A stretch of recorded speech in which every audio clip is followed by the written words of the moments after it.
All right, welcome everybody back to another edition of 13 Cards Subject to Change. I am Leroy again, as always, in my lovely kitchen. And of course, I got this funny looking guy across me called Zach. Yeah, well, we still haven't set up the photos of the wrestlers that we want to be looking at. I would like Little Miss Bliss over here, and you would like anyone else but me over here. So Gotta be like Jordan, Alexa, There we go. Lana. I have a whole slew right there, but I still can move the TV right here. well, that's true. then I could look at videos or whatever Yeah, I want. that's very true. Anyway, so we actually have a huge way to start the show, Leroy. What's new in the kitchen is actually a very big segment today. Well, yes, it's I'll pimp it out, but it's the Emerald Lagasse Air Fryer XL 360. Emerald, if you want to toss any money our way for Yes, saying that, please, we have Emerald, we issue with love that you. whatsoever. Oh my God, I've cooked a few things. I've cooked a pork chop. It took like 30 minutes. A couple hamburgers, some onion rings. Grace, I did some pizza rolls for the kids today. Loved it. Very good. I am right now cooking banana bread. Yeah, if you hear a little buzz in the background, that's what That's that is. my weird background noise. Is my fryer going right now? It's funny that you mentioned all the things that you just said because next to us we have a brand new guest on the show who's I think still on his diet. So I mean it's a little weird to hear some of the breaded stuff come on there.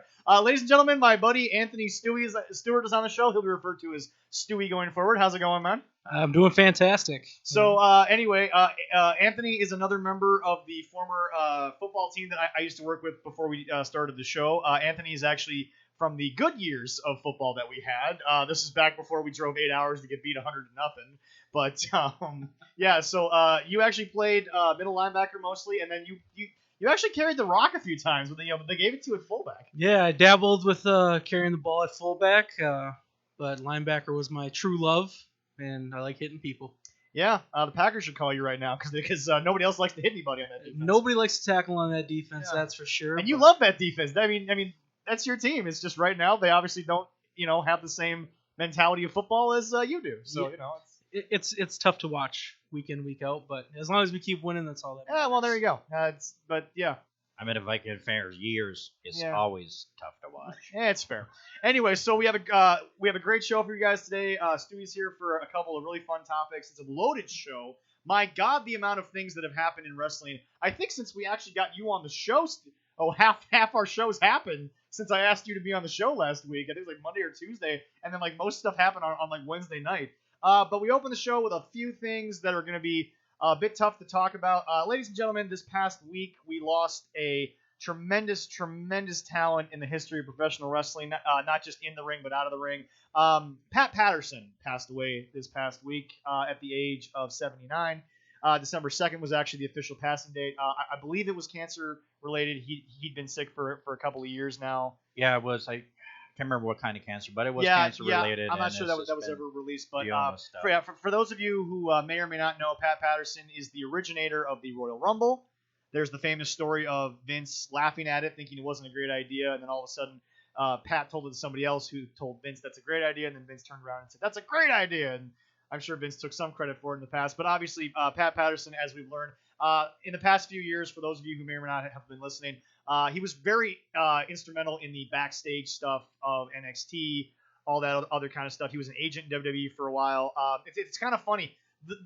Probably the best memory that people have right now, a lot of our younger listeners and anyone who's younger in the wrestling business, is actually him and Jerry Briscoe as the Stooges for Vince. That's probably the best I do remember that. memory that they have, which is super sad in a way because they were both extremely accomplished wrestlers in their time.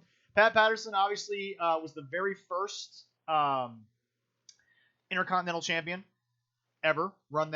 He won that in a tournament down in Rio de Janeiro. Became known as the Workman's Championship. Obviously one of my favorite titles. Guys hold that, and they're supposed to be, I mean, we've talked many times about guys like Lesnar who get the big belt and then he's not around for like 6 months. But I mean, that's the point of the Intercontinental title. It's supposed to be the prestigious title that's around while you're building a story. Look, the world title's always been a story. We know that. The Intercontinental title for me has always come to stand for you're a guy who works hard. You're a guy who isn't necessarily a main eventer, but we're not going to say you can't work. Well, even before it was, Macho Man became a main eventer with the world title, he had that. Intercontinental Right. title for quite a while. I mean, he had that. Warrior had Ultimate Warrior had it before he went yeah. up. You know, the Honky Tonk Man, the greatest the greatest Intercontinental Intercontinental champion of all champion time. of all time. Even though Santino Marella said he was trying to, but Santino Marella, he was not going to get also, close to that streak. Santino Marella also, during one of the WWE games back when it was THQ, was telling his girlfriend at the time, Beth Phoenix, that he beat the Great Khali, Mark Henry, and the Big Show by himself in the same night in the same match.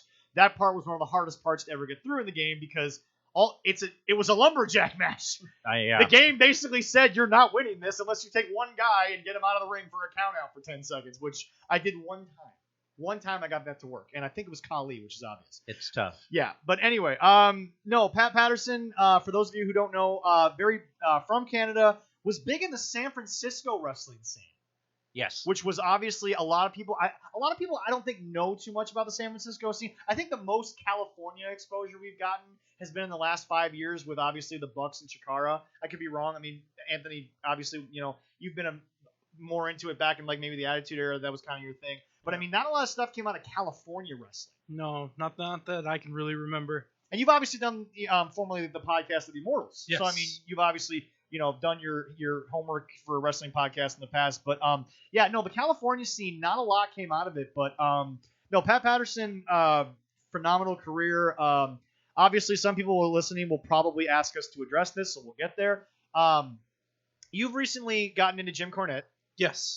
You've been, you're a newer member to the cult of Cornette. You've been listening to his podcast, both the Drive-Thru and the Experience, and you've been unable to stop listening because you find him to be highly entertaining. It is what I fall asleep to every night now. Well, there's something soothy about his old Southern tone. There really is. It's scary. And his berating. Yes, exactly. It's scary that we have a friend that actually goes to sleep listening to us. That's kind of scary. That's Mark, actually. Okay. Yeah. So he said that. I was like, really? Really? Okay. Anyway, Whoa. But anyway, so they're going to ask us to address this. There's obviously the famous story of the Ring Boy scandal that Pat Patterson was supposedly involved in. The Ring Boys, the announcers, were being propositioned into sex by Terry Garvin. Jim Cornette, who in my personal opinion has never had any reason to lie about any of the stories he's ever told. Also, you can listen to the stories he tells now and go back to when he started the podcast before he had Brian last. Before it was actually making him money, he just did it for shits and giggles.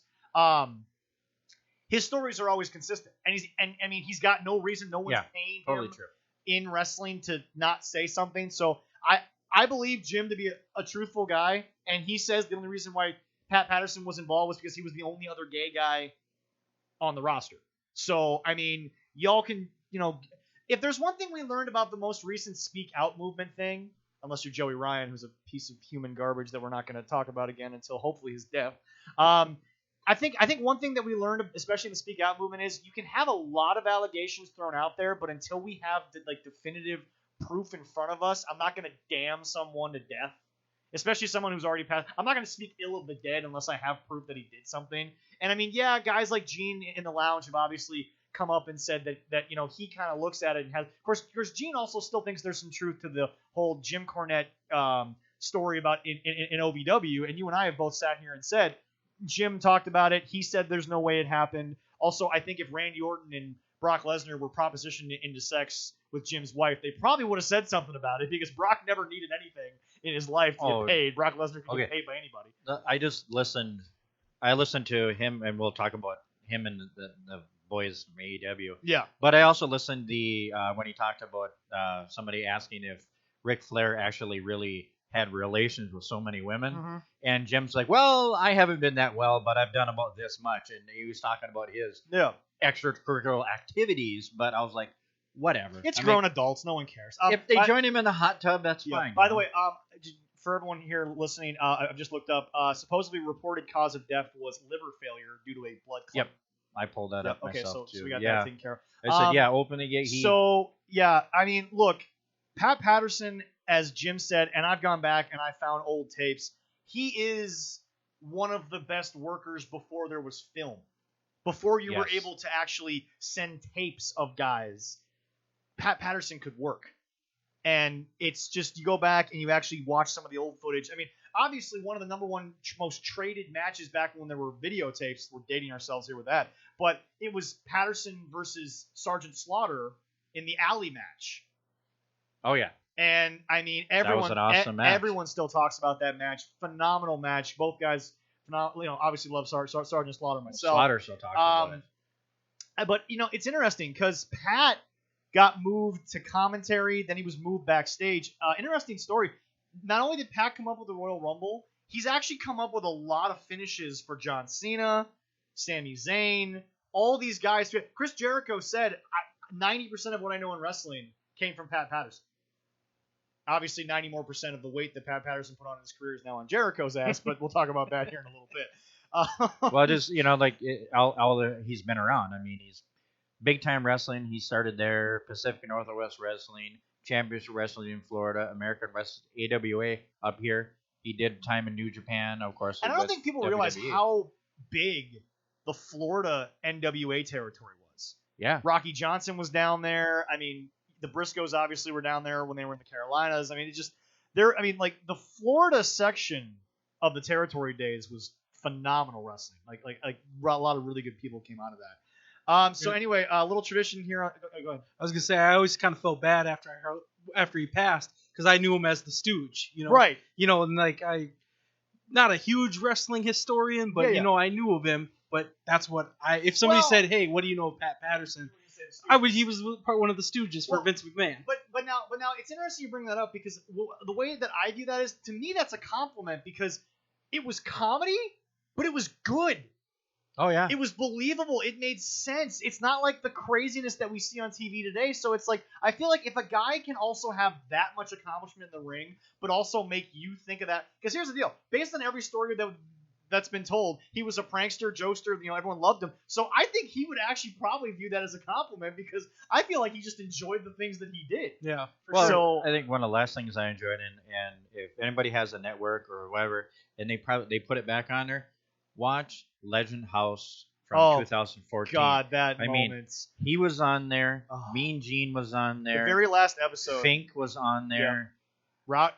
Piper was on. Piper's on. Yeah. I mean, there's 4 guys, Hall of Famers, that are no longer with us. Or just alone were on that show. If you don't know this, Stewie, the very last episode was actually the moment that Pat Patterson told the world, basically on WWE television, that he was gay. Okay.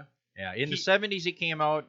They knew it behind the curtain, but nobody knew it. But nobody else personally. Yeah. We didn't know as a fan, didn't know. And no, not until that moment, honestly. I tell you, honest to God, when I watched that and everything, and I've cried when I saw that. I was and the wow. thing about it is that, look, we've learned, especially with Joey Ryan over the Speak Out movement, I think you can kind of look at somebody and say to yourself, that dude might do some very shady stuff on the side. I mean, again, everybody was surprised that Joey Ryan had 24, almost 30 women's sexual allegations. I'm like, really? Really? The dick spot guy is the guy you're confused about. The guy whose entire gimmick was based off of his junk and his hairy chest is the guy you were confused was taking advantage of women. Anyway, I digress on that. But it's like, he seemed like a guy that every time you saw him, I mean, like, look, Vince has separated himself from guys who made him a hell of a lot more money than Pat Patterson. I mean, he didn't talk to Warrior for like 10 years. And Warrior made him a buttload of cash. He didn't speak to Hulk Hogan when Hulk Hogan's shit came out. I mean, like, I feel like Vince, because, again, I'm always the Vince defender on the show, Stewie, that's kind of my thing. I feel like when you're a $1 billion company, you cut ties with someone really quick when shit comes out, and they stuck with Pat. Yeah. I think that speaks volume to people who obviously knew him behind the scenes and knew him in his daily life, and obviously everyone knew in the 70s backstage that he was, gay and he had his partner. So I mean, to me, look, I'm gonna go off the opinions of people around him because I don't know anything. I don't know, I mean, look, you should never poo-poo a sexual allegation, whether you're a cop, you're a judge, anyone. It should never be something that gets poo-pooed. But if you're the public, wait until you know something for sure before you start judging somebody, especially after they've passed. That's a bit much for me, folks. But anyway, definitely. One of my favorites. I mean, it's tough for me now that so many people that I grew up are going. Yep. It's I mean, Jim Cornette even said he saw it on Twitter and then he just shut down Twitter because, like, I mean, he's had to talk about in just this past year, the last I would say 12 experiences and drive-throughs. He's had to talk about, I don't even remember how many people passing away. Yeah. And it's crazy. it's hard. So it's a crazy year. Yep, little tradition here on the show for obviously people that we can get to. A little 10-bell salute here. We're gonna have Leroy set that up, and we're gonna let that go here before we move on.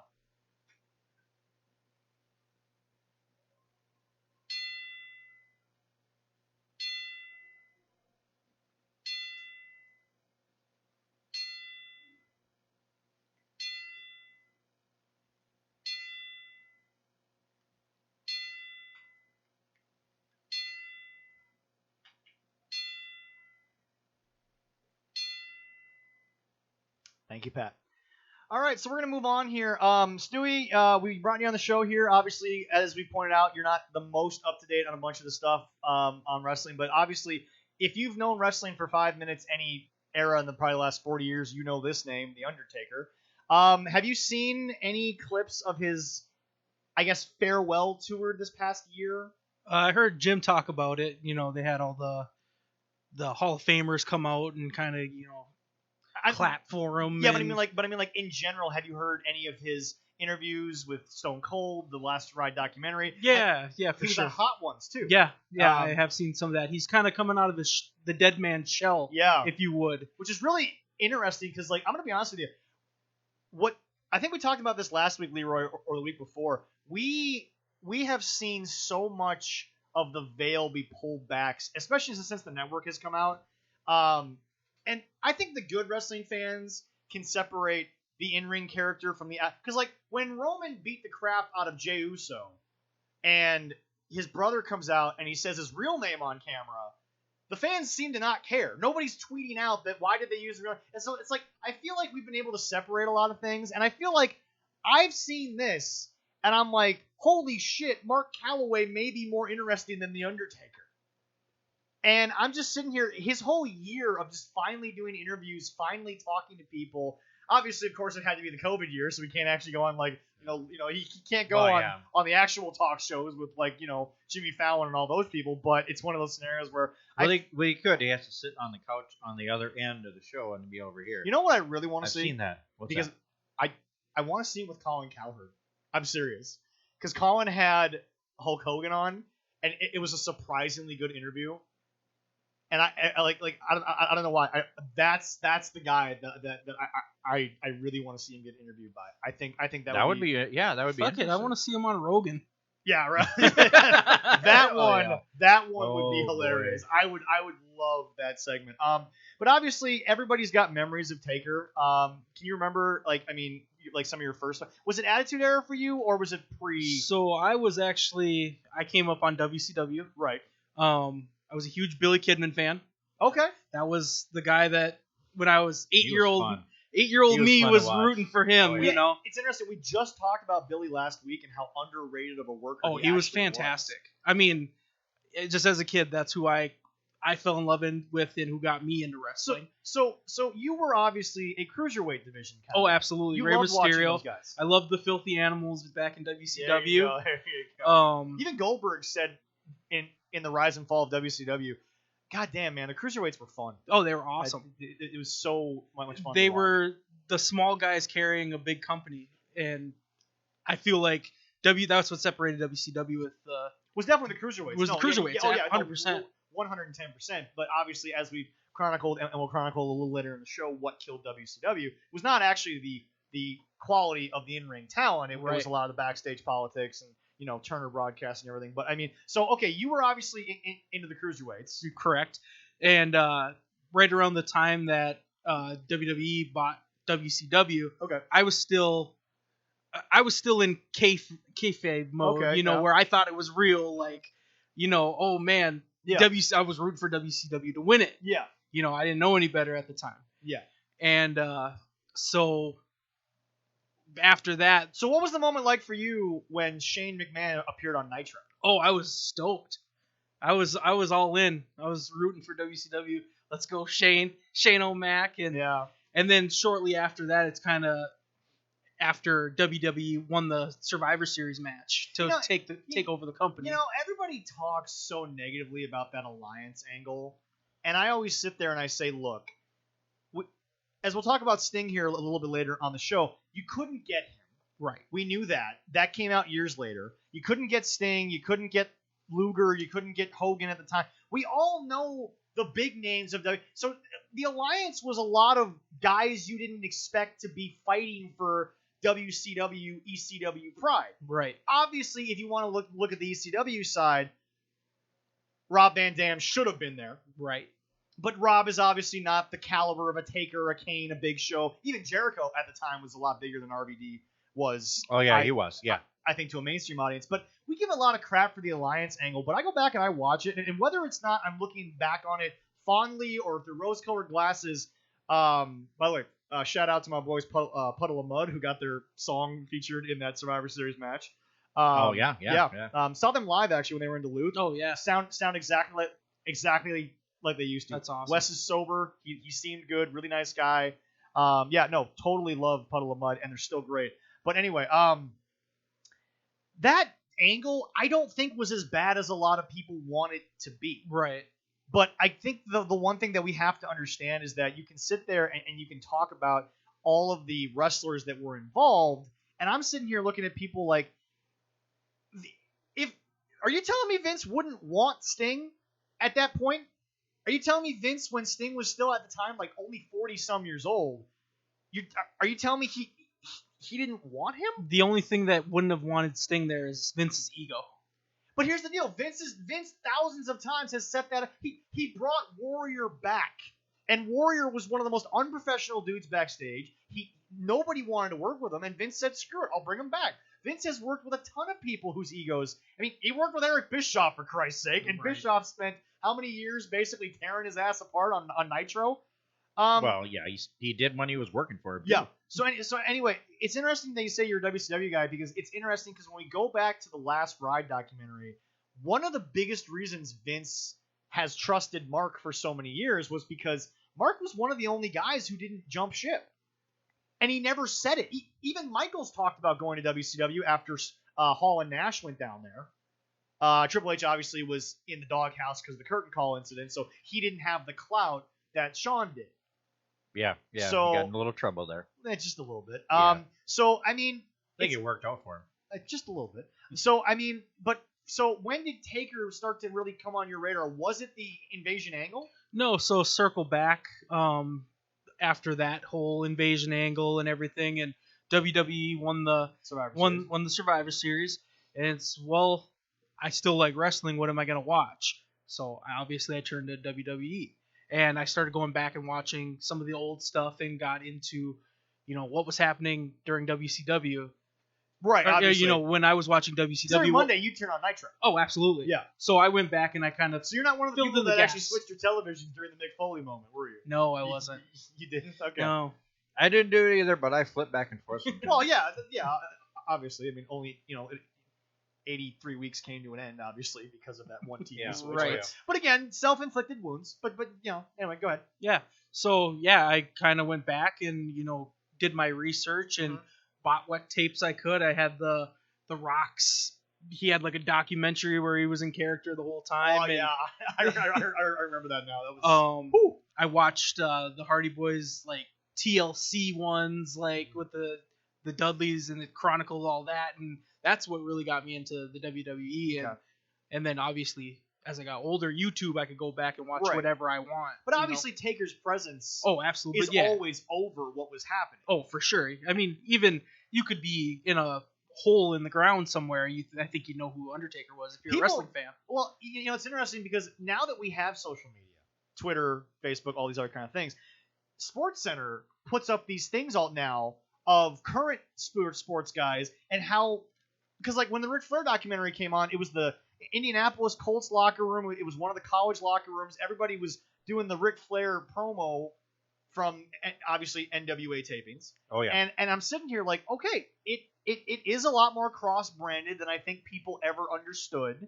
And I think Taker is one of those guys that because he never did interviews, because he never did real interviews on television, because he never was featured. Because remember, we talked about this a couple of times. People would die. Eddie Guerrero passed away. Taker was there that night, but he was in the back while everybody else was standing on the stage. So you think about what a man has to do to dedicate his life to something. Through how many different eras? He didn't even do it during the Attitude Era. He was still so secretive during the Attitude Era. And yet, he had Limp Bizkit and Kid Rock, and those guys are all going crazy. And they had no idea who he was. And I'm just sitting here looking at myself like, for 30 years, you basically never said a word. Or the picture of him supposedly standing next to his grandma in full garb. Yeah. I'm like, wow. And he's scared because grandma's standing next to him. He's like, I ain't taking Don't mess with grandma. No. He actually told the story on Hot Ones of how his mom used to go backstage and cut promos on all the people who might hurt her son. And he was just like, there's nothing I can do. That's mama. Like, I'm a Texas boy. I'm not going to be able to. Yeah, to this day, the same with my mom. It's like, mama, don't mess with mama. Yeah, nope. So I mean, like, so Gene's talked about this a couple of times in the lounge of how the prime of Taker really isn't Attitude Era back. It's Gunslinger forward. Right up until probably Shawn was like the prime era of Taker, even though it was once a year. That was when Taker was really having the better matches. Now, do you think that's because of the quality of opponents he had in the 80s, 90s? I mean, there were bigger guys. You didn't have a lot of the Billy Kidmans you were talking about. Because, I mean, Taker, to me, unlike some of the guys we'll talk about a little bit later, he got big man, little man matches. Obviously, the Jeff Hardy ladder match comes to mind. Jeff is significantly smaller than Taker. I remember watching the Legends in the ring. Jeff was the smallest dude by about, I don't know, a foot and a half. But I mean, for me, you couldn't not watch any era of WWE and not have Taker be there in some way. And I'm sure that your tape discovery was like, holy shit, this stuff was happening while I was over here. Yeah, right. And they were doing stuff completely different from WCW for the longest time. Yep. So now, did you watch him before he got Paul Bearer or after? I mean, because that Paul Bearer, if you think Undertaker, you got to think of Mooney as Paul Bearer that totally. 100%. Yeah, I mean, obviously you know about it. You go back and you see, okay, he had his manager Paul Bearer. He was so much more than a typical wrestling manager, though. Right. Well, if you haven't watched his episode about Paul, watch it. Oh yeah, Mooney was a manager of wrestling, but he was a fan first. Well, but it's crazy to me because Jim talks about a lot on the show how he is the second greatest manager of all time. Number one is obviously Bobby Heenan, and I have no problem with that. But I can't even put Paul Bearer in the same conversation as them. It's almost like when you talk about management, you have to put Paul Bearer aside for a second because, like you said, Leroy, he wasn't a manager of The Undertaker. He was the controller of The Undertaker. He was just as much an in-ring character as I mean, obviously, managers are in-ring characters, but he was so much more upfront about it. And the strange coincidence that he wasn't actually really a Paul Bearer and a funeral director in the process. Oh, yeah. Which was a weird, wacky coincidence, It made things great. Right. And obviously, Allison, it's funny.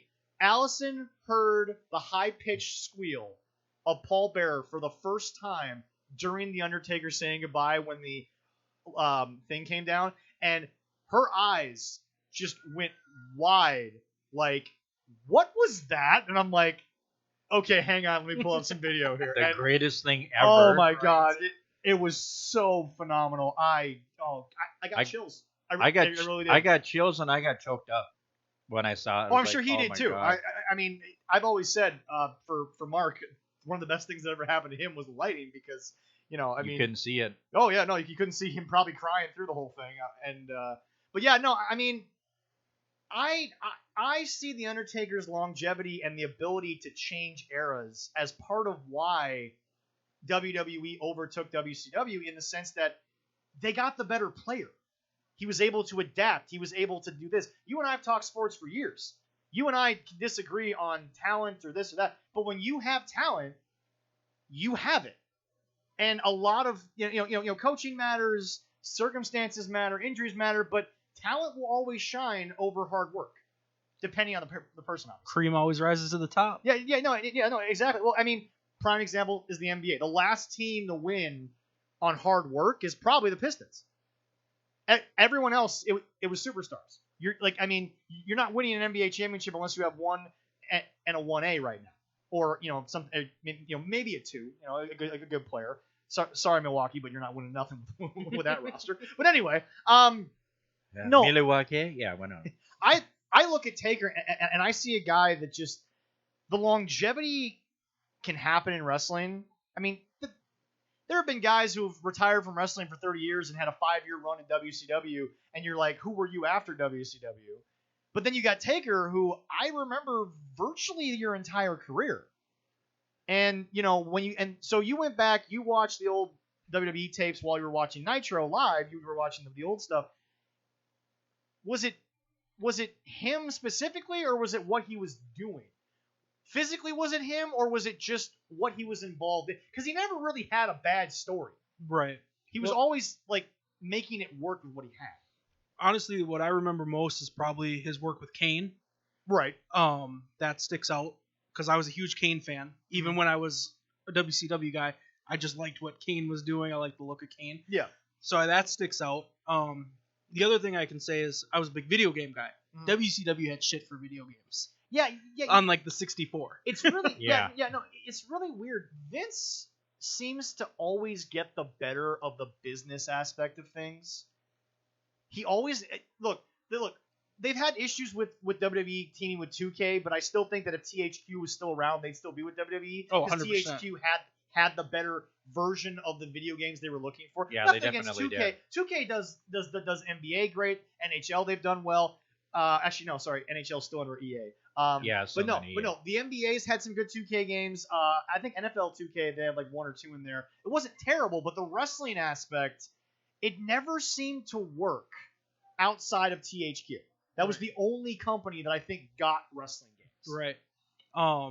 Yeah, because I mean, I've played some like the newer ones, and they're hard to get into. But I mean, well, TNA's game was absolute shit. Yeah. I mean, like that was the most awkward play I'd ever had. Right. But I mean, I could still plug in my 64 right now and go play some No Mercy. Oh yeah, all day. So, but going back to Undertaker, so I mean, I kept in touch with WWE, well, WWF at the time, obviously, but through video games. Yeah. So I kind of knew what was going on over there. I knew the wrestlers from over there, just solely based on the video games until I got a little bit older. And right, obviously. Yeah. So I mean, but I mean, when I got into WWE, I believe American Badass Taker is what I came into when I was like, okay, this is what I'm watching now. So was it weird to see him transition back to the gunslinger that was more of a callback to the Undertaker of old? Was that weird to you? No, because did you ever think it was a different guy? No, not at all. Okay. I mean, because you can fake a tattoo all day. Right. I mean that's not hard. Well, here's the thing: is like, think of like bands that you like. There's some that can keep going and keep making music, and it's still popular music. Yeah. But there's how many bands are out there from the past that they were great when you were younger and just aren't great anymore. Oh, I think the LA Guns come to mind for me because the LA Guns split into 2 different LA Guns. They were both called LA Guns, but obviously Tracy Guns was the guitarist, but the vocalist was in the other version of LA Guns. And I stick to vocals a lot, and it's like part of what gets me into your songs is your vocal. It's the singer. Right. So when I look at Guns N' Roses, Slash and Duff McKagan were never going to make Guns N' Roses happen without Axl. Right. So Axl kept going with GNR. They went obviously to the Velvet Revolver. I was going to Velvet Underground. That's a different band altogether. Velvet Revolver, which was very weird to have Scott in there, but I love me some Velvet Revolver. But no. So okay. So you came in on American Badass. Yep. And then, so when he went to the Gunslinger, what was your like thought process? Did it work for you? Because I feel like we had just come out of a time where Rock and Stone Cold were so real that now it's like I'm supposed to believe he actually has mythical powers. But again, I let it go because of kayfabe. Right. I mean, I just think you need to suspend your belief a little bit. Can you imagine how many years of Taker's life, if you combine all that time he spent under the ring? I'm serious. Take like 3 seconds and realize how many times he was probably under the ring for like an hour before his spot. I think Hornswoggle was under the ring a lot more than the Undertaker. Well, but to plus be fair, he could fit under there better. Well, but to be fair, Hornswoggle had an entire courtroom under there. DX well, that's that. true. Yes. Little People's Court was down there filming bad Judge Judy promos. But anyway, I digress. He probably had a Game Boy under there. I'm sure he did. Anyway, you were saying. So, but no, I think, not to say like a good wrestling fan can suspend that disbelief or, but at the same time, great, The Rock's doing his thing and it's real. Yeah. But he did it so well that it was real. He made it real. Okay. You know what I mean? Yeah, no, and that makes sense. But I think it's also, again, going back to a Pat Patterson idea with the Stooges. If you believe something, you're gonna give your all to it. As a fan, forget the actual thing. I'll say this. You and I have gone back a lot of times of the actual accolades of a Mr. Aaron Rodgers. Had the perfect girlfriend, by the way, for a long time. They were both complete disappointments in terms of actual accolades. But anyway, I've never hated on Aaron for being himself. I've always criticized how it meshed in a locker room, how it meshed with a front office. Obviously, you and I will both admit Ted Thompson was the worst thing that ever happened to Aaron Rodgers' career. Oh, there is no doubt about that. You also have had some bad D coordinators for a few years. I'll never forget the one down lineman, 10 guys standing up thing. That was the weirdest thing I'd ever seen in my life because it just never made any sense. But anyway, but no, I mean, again, I've never denied Aaron's talent. But again, Aaron was himself. I've never said I have a problem with it. I will admit when it doesn't mesh well with other people. But, that's my thing with Mark is he believed what he was doing. I mean, he had a personal life. He had wife, family, kids, mom, dad. I mean, right before the final match with AJ, I think his brother passed away like a couple of days before that. And to still go out there and to still do it, and for me to not even notice that you were off, my God, I couldn't believe it. I think that was in their first or second day of prepping and taping. Was that taping or was it prep? I think he was prepping. I think because it was shot over 3 days. It was shot over the weekend before.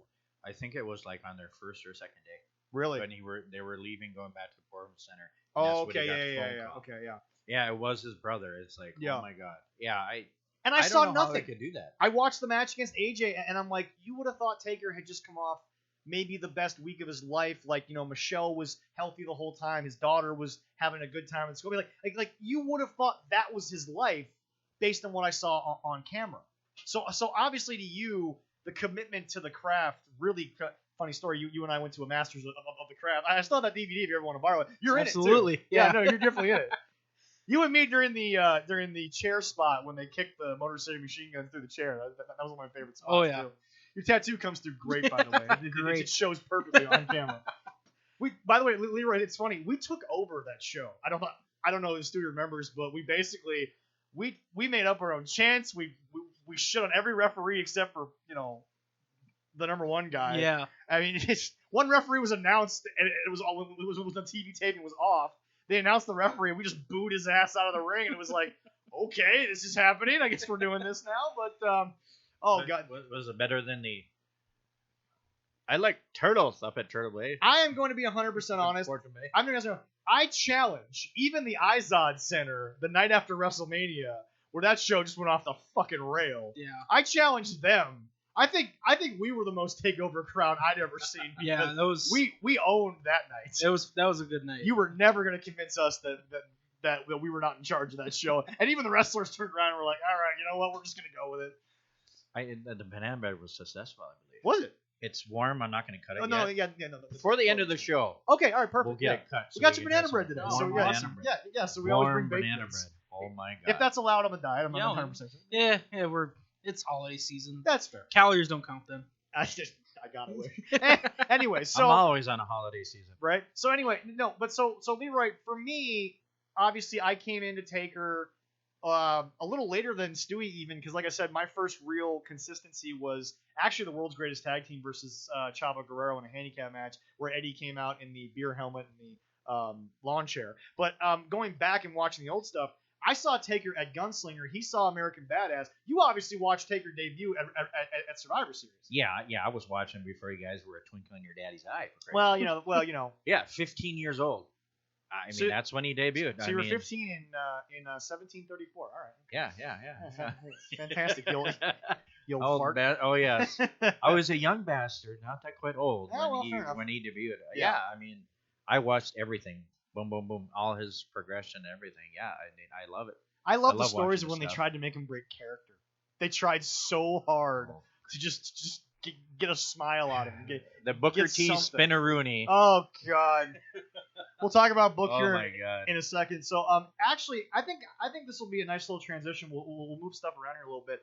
I don't know. You didn't find out about this until you came in for prep for the show there, Stewie. But there was actually a released statement that looked incredibly real that they were going to reboot WCW. Really? Now, it's really funny because you read it and it's real for about a paragraph. And then like that, yeah. And then it's just complete nonsense because you're just sitting there looking at yourself like, what the hell are we doing here right now? And the other issue is that AEW is on TNT. So obviously Turner's already got wrestling, and we'll see how much longer they have it based on some of the shit we talked about. But, you turn around and you say to yourself, Turner would have to be the guy to greenlight W. And not to mention, Vince owns the name. We all know Vince bought the remaining assets after it was dissolved by Turner Broadcasting. But, so anyway, but here's the deal. What they talked about was, it was like 1999 to 2001. Leroy, I'm going to ask you before I ask Stewie, is that really the version of WCW you wanted when Shitstain was booking? No, I don't want it. With all the angles and it's funny. I don't. Okay, so now that you found the Jim Cornette Experience, I need to send you Jim Cornette's legendary rant on Vince Russo. Oh, I've listened to it. Oh, you've listened to it. Good. Yep, it was one of the first things that popped up. If there's ever a YouTube Hall of Fame, that needs to be their first ballot. I'm glad that popped up first because that's really good. It's so good.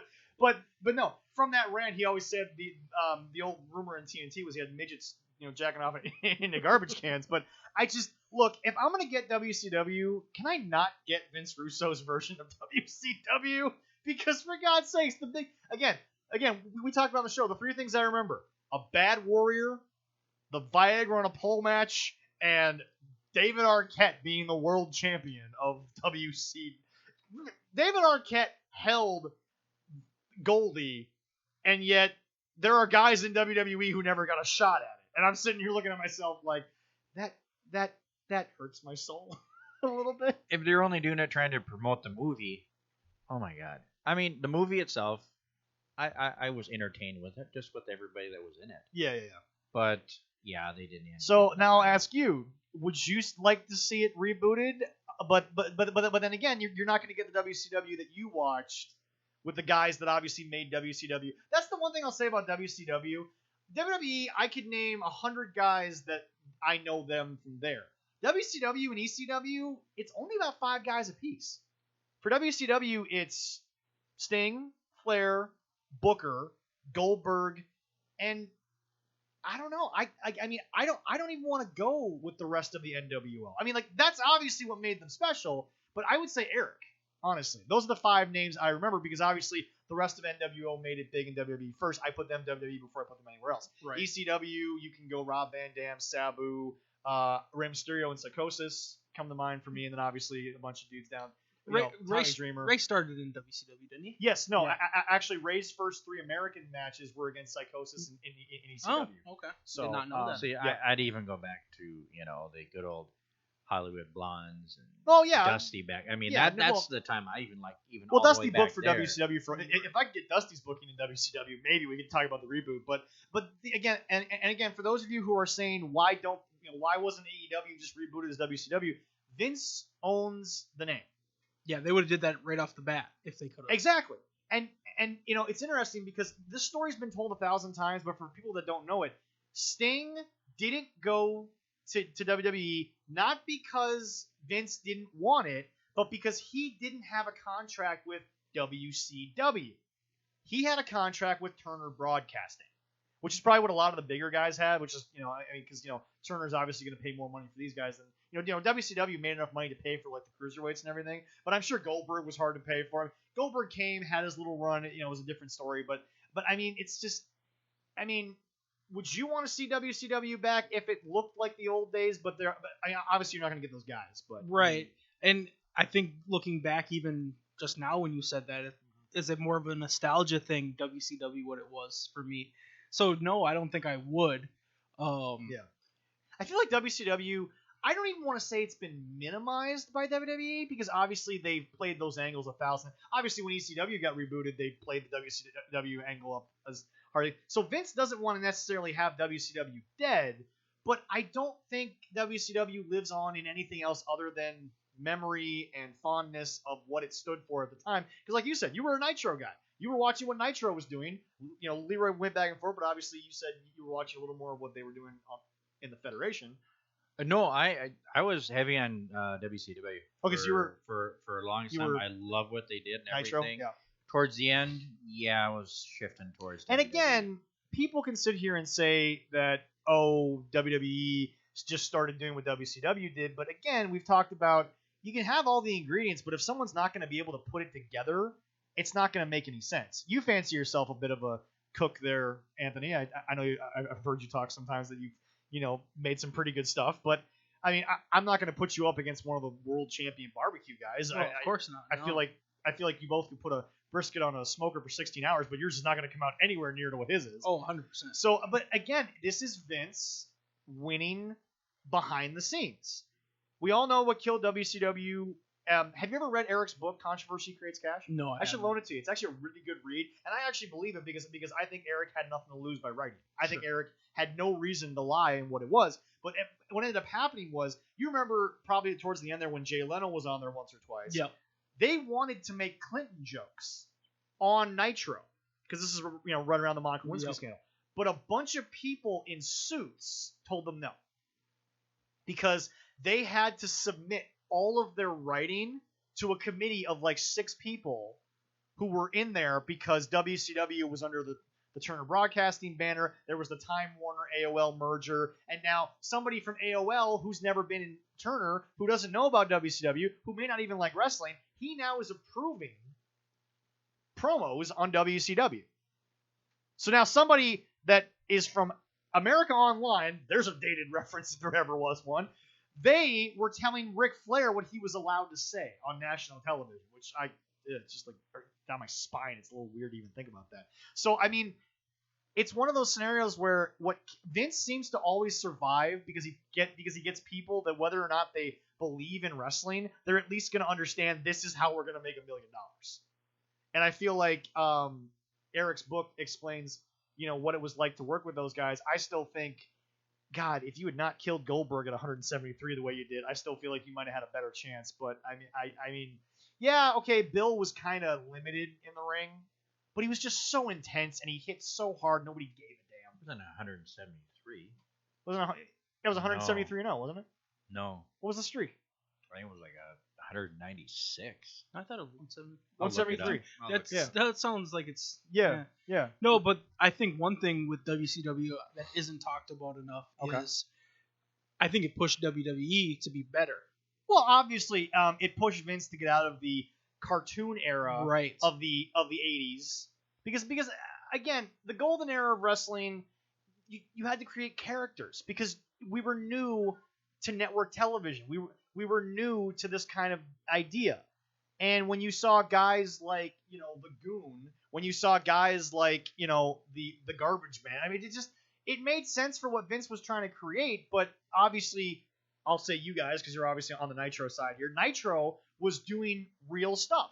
Nitro is Attitude Era, but, before Attitude Era, it just got turned up to 11 because obviously the talent of Rock and Stone, nobody was beating Rock and Stone Cold. Right. Not at that point in their lives. Hogan wasn't close to what he was in the 80s. The audience wasn't into that version. Hollywood Hogan of the NWO couldn't be as real as Steve Austin and Dwayne. I mean, it wasn't possible, in my opinion. I could be wrong, but I mean, so they pushed him, obviously, but I still feel like there's a lot of self-inflicted wounds there. Whether you want to talk about hiring Russo, but you don't tell someone to go watch your competition. Obviously, we talked off camera about how it was the television flips of Mick Foley winning that ended the 83 straight weeks of television winnings. Right. And so, I mean, I've gone back and I've reviewed a lot of that Nitro, booking up until that moment when they announced, hey, they're taped, yada yada. there were a lot of self-inflicted wounds. I mean, the cruiserweights were an afterthought, which you even said early on was one of the highlights of the show. I mean, you were looking forward to we talked a couple weeks ago about Eddie versus Ray at Halloween Havoc '96. Yeah. Can you find a better cruiserweight match even to this day? It's easily top 3. Oh, 110%. If not number 1. Oh yeah, no, all day long. And I think even Ray has said that he was pulling off stuff that he couldn't even imagine. I'm gonna be honest with you. You can go back and look at Ray's old stuff in ECW and even in Mexico before that match. Literally that match. That is when I think Ray looked back at that match and said, "Oh shit, I have to live up to that. Can I just wrestle Eddie every night, please? Yeah. Please, can I just get in the ring with Eddie Guerrero every night? Yeah, Wikipedia says 173, but I've seen other posts where it's 196. Well, but the crazy thing about it is Goldberg himself even said it got to the point where he was winning more matches a week than he could physically possibly have. I think. Oh yeah, they have been saying that where said that he was like it was 70 and 0, and then next week is 58, and it's like, yeah, how the heck did that happen? So again, it was one of those scenarios where it's like I think I read a stat somewhere that if you broke down analytically his career during the streak, there was a moment where I think he would have had to have wrestled 23 matches in like 6 days. I'm like, okay, if you're gonna squash Rey Mysterio 18 of those 23 times, I'm gonna look at you and be like, okay. But it just, we all know it was inflated, but I feel like that could have been your guys' stone cold intensity. But then it got killed by obviously the fact that NWO was and Kevin Nash can say it till the cows come home, he wasn't booking the show. Kevin Nash was obviously having something to say with the belt coming off Goldberg with a friggin' cattle prod. Right. So it just, I don't know. Leroy, you watched it, he watched it. Were there more self-inflicted wounds, you think, to WCW on camera? Because again, we talked about how they weren't allowed to do a lot of what they wanted to because of the committees, but what they were allowed to do was crap in terms of what they were trying to present. Well, I think towards the end it was like WWE was beating them, so they were trying everything possible to get that excitement back, it kind of shot him right in the foot. Which is why going back to what Jim Cornette has said in the past, he never checked the ratings. He never checked the ratings. Never checked the hourly ratings. It's like, at like 7:13, do we have a bigger demographic? He checked on the story. Are we more consistent of a show? Is what we're doing going to make sense 12 months from now, not 12 shows from now? And this is the one thing I've always said, because this is why I've said I think AEW and NXT are done with the ratings war. At least I think NXT's done with the ratings war, because I think NXT is just running their show. They're like, we're just going to build the stars. We're going to have our girls matches, which may or may not be great because Rhea Ripley's not in there or Io Shirai's not in there. We'll feature the development. We'll feature Leon Ruff, even though no one really cares, type of deal. Has NXT really cared about the ratings? I don't think they really have. They want to put on a good show. I think early on they did, but here's the deal. Jim Cornette has said 1,000 times every time he reviews AEW and NXT Wednesday Night Wars, the end of that rating is always the ratings. The end of their debate is the ratings. And Jim and Brian Last will give them the Jim. And Jim says every week it's the same 800,000 to 700,000 people watching AEW, and it's the same 650 to 730 that are watching NXT. The ratings aren't going to change much right now. But sadly, I think NXT actually wins on the surface. No, not the surface, but the deep down, because they won with the Great American Bash both nights. Because remember, at that time, COVID had just kind of struck. Nobody knew what to do with pay-per-views. So they kind of put the Great American Bash on television over the course of 2 nights. But so did AEW. They had one of their biggest pay-per-views of the year. They ran it 2 nights, the same 2 nights, and they lost both nights. That was when Keith Lee actually became the dual champion. Was on the second night of the Great American Bash. That was all in all from beginning to start. But that's my point. NXT was better. But that's my point. I feel like Stewie's right. They cared at the start, but then again, when you have guys in AEW who are thinking they're the greatest thing since Ric Flair and Steamboat, and then you have guys in WWE that have Vince who's been doing this for ages, you kind of eventually get enough analytical numbers that, okay, we're not going anywhere special, so let's just go back to our own thing. They stick to themselves. AEW still takes shots at everybody. They got a new partnership, which we'll talk about here in a little bit. So, I mean, I think Stewie's right. I think they ended the ratings war a while back. And I think now they're just all trying to focus on their own thing. And that's my point with the WCW thing is I feel like WCW tried too hard to get back to a ratings war instead of just being a consistent money-making television show. Because ultimately what killed you was, I don't care how many executives love wrestling, hate wrestling, you make them $10 million a year, they're going to sit there and be like, maybe, let's give it a shot. But you ended up losing so much money that they just, not even Ted could save you at that point. Yeah, and I think they put on one of the best final WCWs. We'll talk about that here. You know, the show. I mean, their show. I mean, I don't know if it was them booking or if it was Vince going, yeah, we should have that. I mean, well, one of the last match, Sting and Flair. How could you not go out with them two guys wrestling? I'm going to be honest with you. I've said on the show, Stewie might look at me cross-eyed with this, but when I think WCW, I don't think of Sting and Ric Flair first. I think of Booker, honestly. Well, he was up there too. He was one of the last two matches too. Well, no, obviously, but it's just, to me, Booker was still being WCW even in the Ruthless Aggression era, and even though he was living off that, it wasn't like he wasn't accomplished in WWE. It's just that Booker T's accomplishments, which made him a Hall of Famer, which made his name, they were mostly WCW. We talked on the show last week about the Bucks being the best tag team in the world, and we're sitting here like, so you got a picture of the Bucks and then the Steiner brothers, and you're trying to tell me head to head the Bucks got the Steiner brothers 9 Ways to Sunday, and I'm looking at myself like, do you know who you're talking about? Do you know who the Steiner brothers were? And that immediately jumped me over to Harlem Heat. They are the tag team of the 90s. WCW had the tag team of that whole decade. But again, Russo comes in, he angles everybody out. I think you got away from what you were trying to do. And to me, I feel like WCW died more from self-inflicted wounds, from trying too hard, than even the executives backstage could do. You know, I mean, am I wrong about that, or is that kind of? No, and there was definitely some poor decision. I mean, I'm sure you remember the finger poke of doom. Oh God, yeah, I was that's Duke. Yep. You know, that's a terrible decision. Yeah.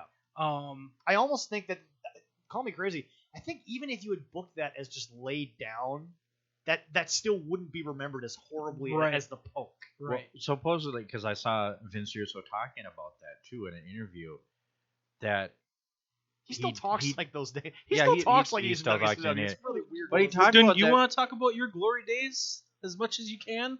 But he's the one that made a mistake with that because he was supposed to talk to Hogan about that. Yeah, but talk like yourself. Don't talk like the dude that was on camera. Yeah, come on, man. Anyway, Leroy, go ahead. Yeah, but no, he talked about, you know, it's like he I don't know, he was mad at Hogan about whatever, the way Hogan was. He didn't want to put anybody over. And they did this, and they goes, I'll call you. Well, then he said he forgot to call Hogan the next day. Oh, God. And that's how this crap coming from the same guy. But it doesn't surprise me on that. No, this is the guy who started the Brawl for All, which nobody ever wants to talk about again, because JBL at the time was just Bradshaw, was talking shit in the locker room, and it's like, he was an undercard, middle card dude with the hardcore title, and you're going to start the Brawl for All because of that? And you killed Dr. Steve Williams. Yes. Literally, well, figuratively, literally almost, yeah. Well, yeah. Because you know, Dr. Death, Steve Williams, was the only guy at the time that I think was going to make them $5 million in an angle with Stone Cold. Obviously, Stone Cold was going to talk because Dr. Death, Steve Williams, was never a talker. But he was the only guy that was believable enough to get in a fight with Stone Cold at the time. And then, of course, you know, the finals, or not, it wasn't even the finals. Was the finals the Brawl for All? Yeah, it was the finals of Brawl for All. Yeah, he wasn't in the final. It was one of the semifinals. Yeah, one of the semifinals. He tore his ACL. And all of a sudden, you're like, well, there goes the guy we brought in to work with. The only guy we brought in to work with Stone Cold Steve Austin is now done. And at his age, he wasn't coming back from an ACL. No, he was not. He was not having Adrian Peterson type genetics at that point in his life, folks. Oh, heck. So I mean, look, Nitro was unique. It was fun. It was entertaining. I'm gonna get you that book, Stewie, because it's a hell of a read. But for me, you can talk about the backstage stuff all you want, but It was booking. It was poor decision making. It was letting the boys run their stuff. And again, we talked a couple weeks ago. It was Hogan booked the Warrior just to make up for the WrestleMania loss. And I'm like, you brought this guy in just to get a cheap win because of your ego, and yet you're not sitting here saying you can't make $1 million off the Ultimate Warrior?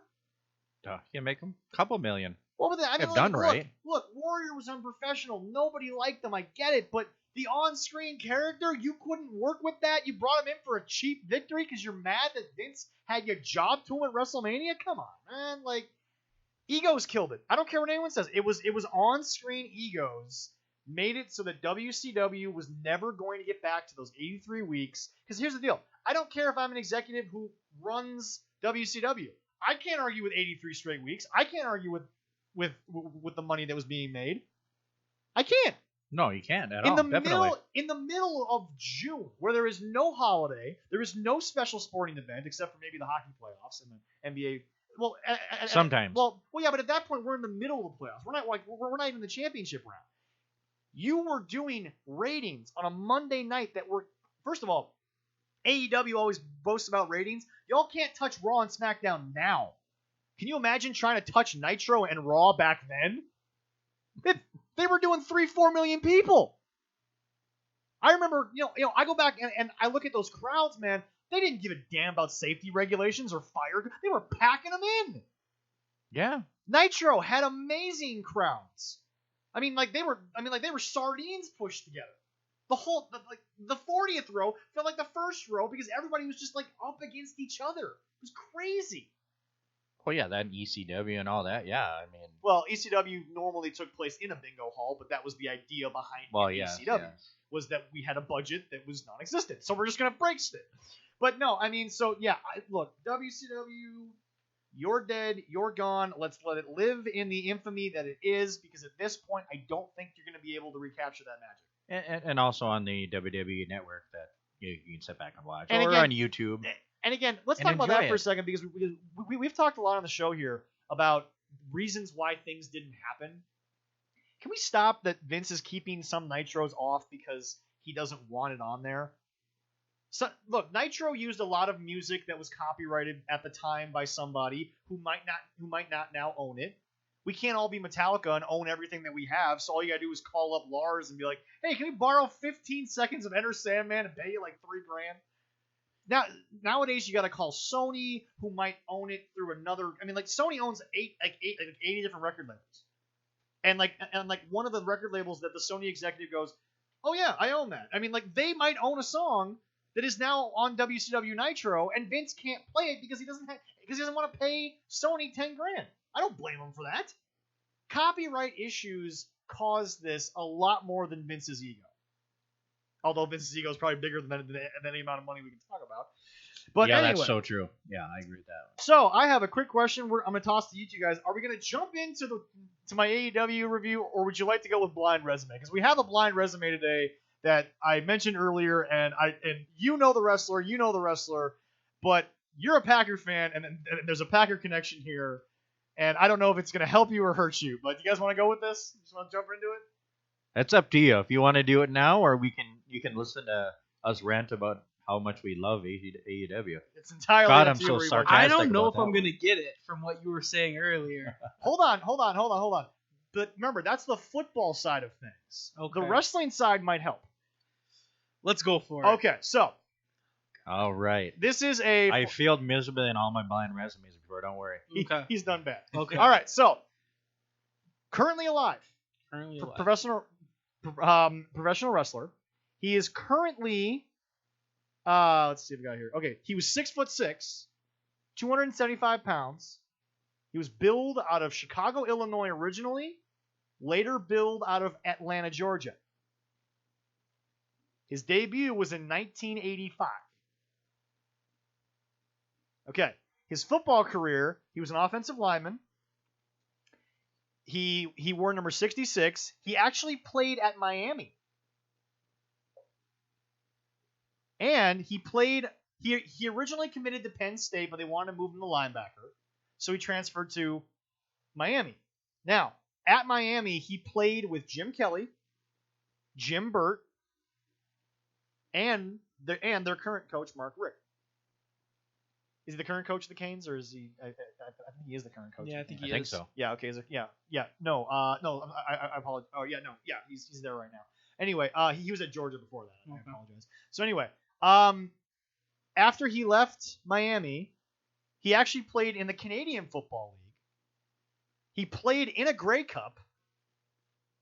And then after that, he signed with the Green Bay Packers on the practice squad. Never appeared in an actual game, but he was with them through the entire '82 season. He was the last player to wear 66 before it was retired by the Packers for obviously Hall of Famer Ray.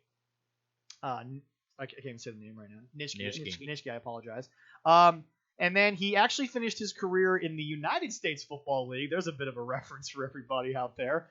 And he actually played. He was a teammate of a future rival in WCW. In the Canadian Football League, he was a teammate of a soon-to-be rival. All right, now let's get to his professional wrestling accomplishments. We'll see what you boys can do on this. Oh, I have an idea. I'm gonna hold off right now. All righty. He worked. So he worked for WCW when it was still under Jim Crockett. Okay. He is a two-time WCW World Champion. He is a two-time television champion. He is a 5-time United States champion.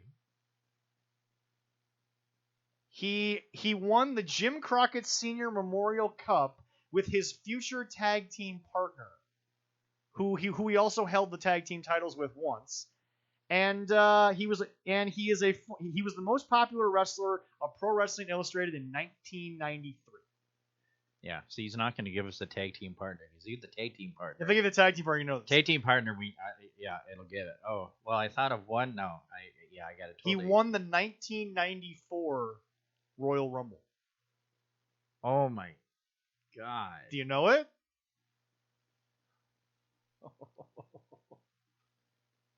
He was also the Rookie of the Year in 1986.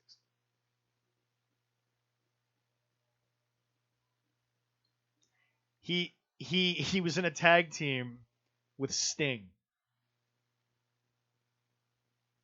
He's had a couple with Sting. Really? He was in a tag team with Sting. Is that the one he got his part? He won the tag title with? Yep.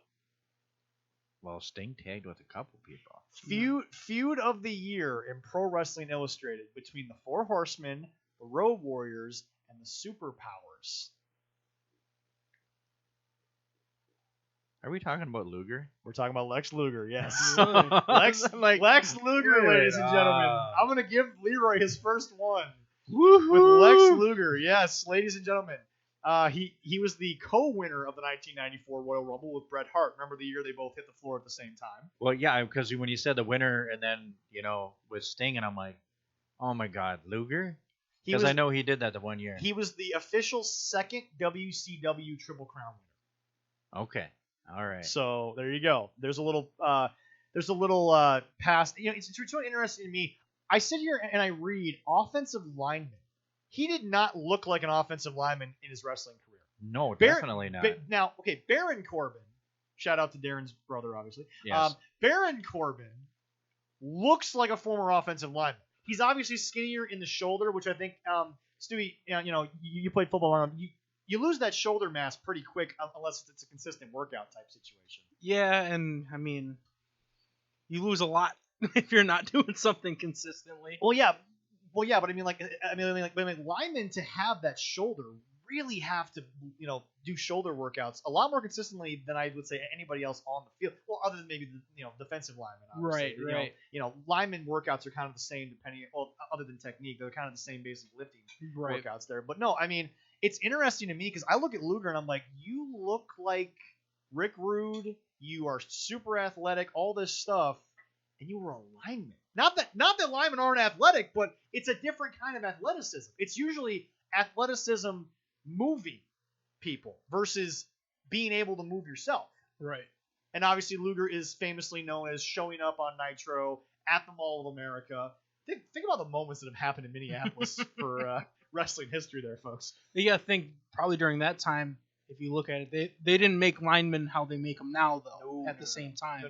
That's also, yeah. Guys who are free safeties were about the size of as a lineman back then. That's true. So, that's. So, I mean, and I'll say this much: when we were first running the Grizzlies, I don't know if I ever told you this story.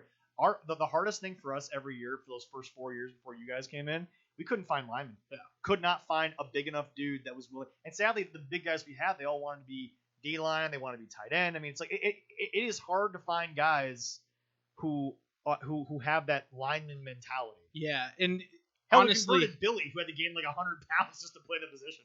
With linemen coming out of high school, if you're worth anything, you're gonna go somewhere.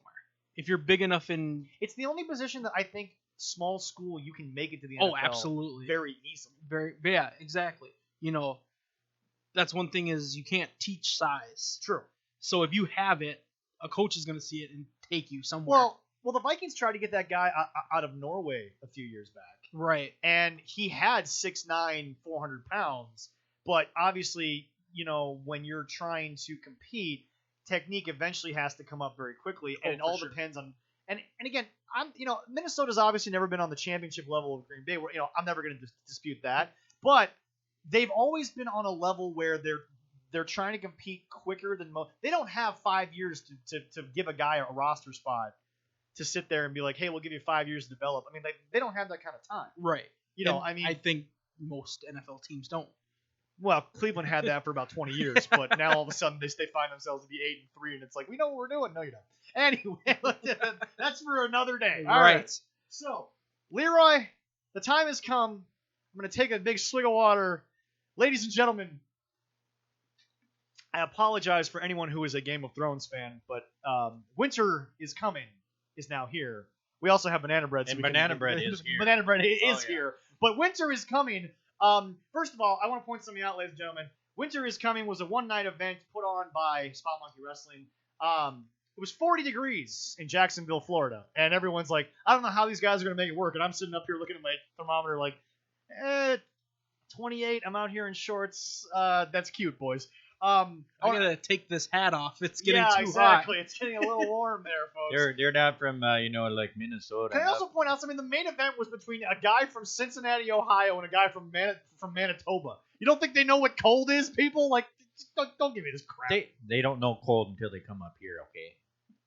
Manitoba, I think, knows cold. I think Manitoba knows what you're talking about. Well, maybe a little bit. Cincinnati's probably got some idea of what it is, because Cincinnati is a very industrial, cold-ass city. But anyway, Stewie, you obviously have not seen Winter is Coming. No. Have you heard any of Jim's Winter is Coming review yet?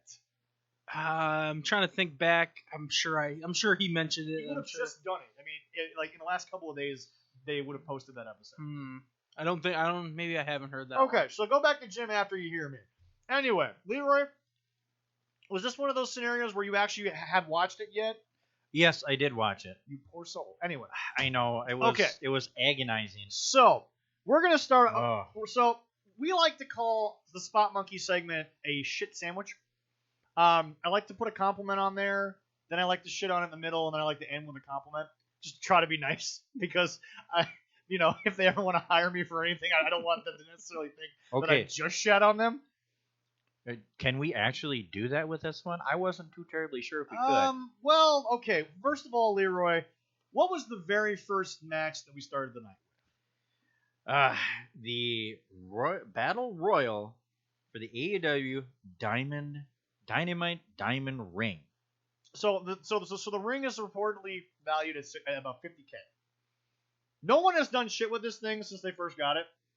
There was like one match where MJF won it, and then he's used it as like a foreign object a couple of times. Other than that, he ain't done jack with this thing for a year. I have no idea why this thing exists. But it's a title without a belt. It's the weirdest thing in wrestling. And then they had the stipulation of the last two people left would have a match next week. So this is your big event. This is your pay-per-view on TV. But you're setting something up for your cable show next week. This is happening. Your thoughts, Stewie, on that? It's terrible booking. Okay, good. All right, so you're on the same page we are. It was not a wrestling battle royal. It was more of a brawl. But again, this was about 5 or 6 guys. Okay, first of all, we all know every battle royal, whether it's a Royal Rumble or a TV. There's about 5 or 6 guys who are probably in there at the end. and then you sprinkle in 2 or 3 guys who might make it to the final 4. Am I wrong about that or not? Yeah, you got to have the guys that are going to get tossed out. Okay, yeah, okay. So, but here's the deal. It's so many bad guys because 80% of this roster is just bad indie talent. Hell, Joey Janela made the top 10. What does that tell you, folks? Joey Janela's out of quarantine, everyone. He's no longer in quarantine. I enjoyed watching to see his ass get thrown out, my too, man. God.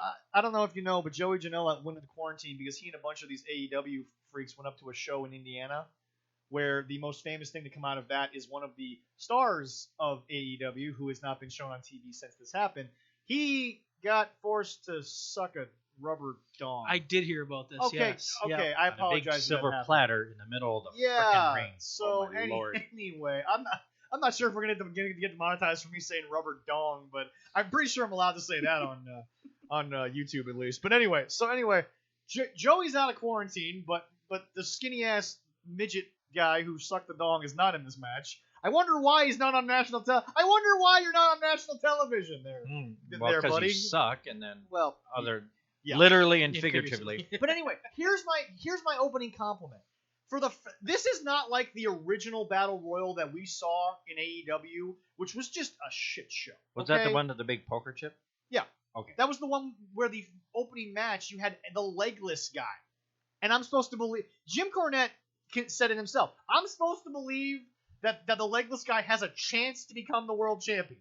Hold up, back up. This is not Zach Gowen in back in the early 2000s, folks. Yeah, he said he was done after that. Yeah, but anyway, here's my compliment to open.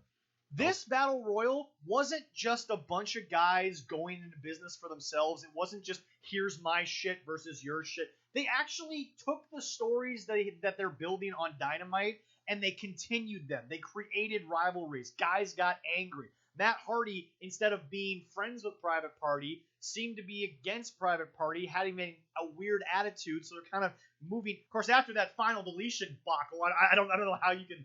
Oh my God, Matt! I thought you had respect for what you did, but my goodness, that was a whole. I'm going to send you a couple of clips about that match that Corny got. They got. Okay, did you hear the fact? So you heard about the email? Yes, I heard about the email. Okay, yep. good. You've heard about the email.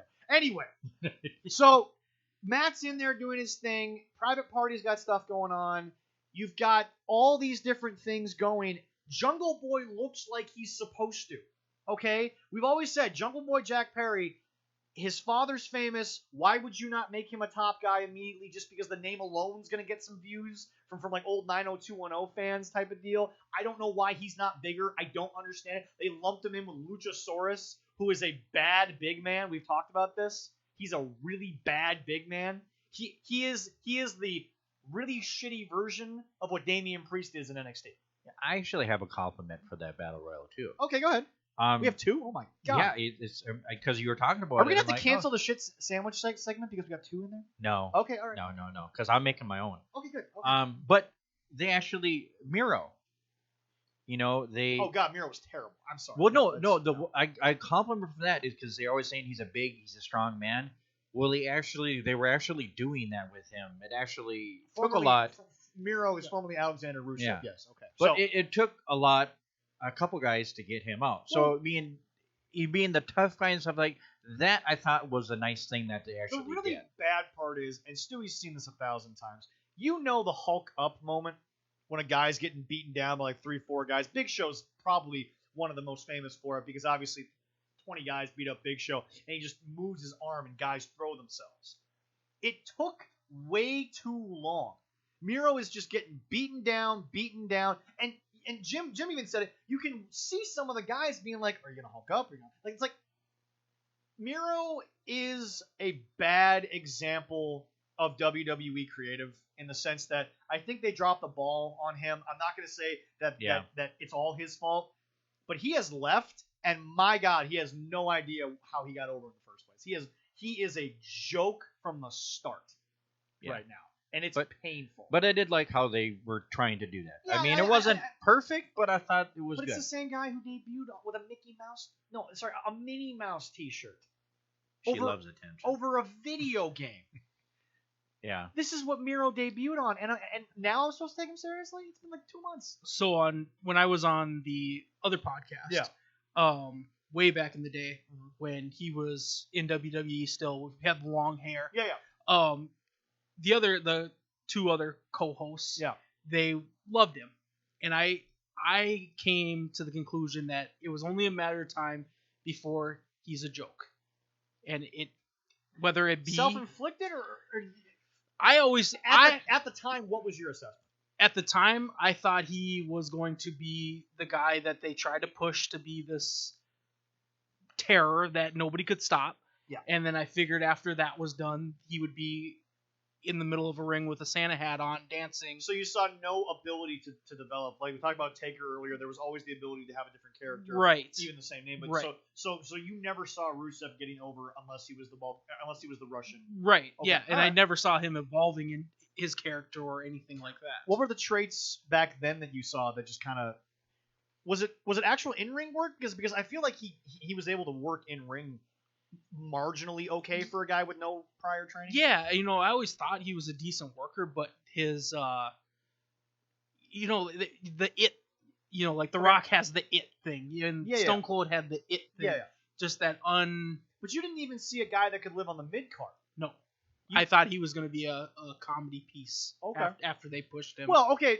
His entire career in AEW, for if you don't know, debuts with the blonde hair Mickey Mouse shirt. After his Twitch channel gets suspended because his wife was on there in a bikini.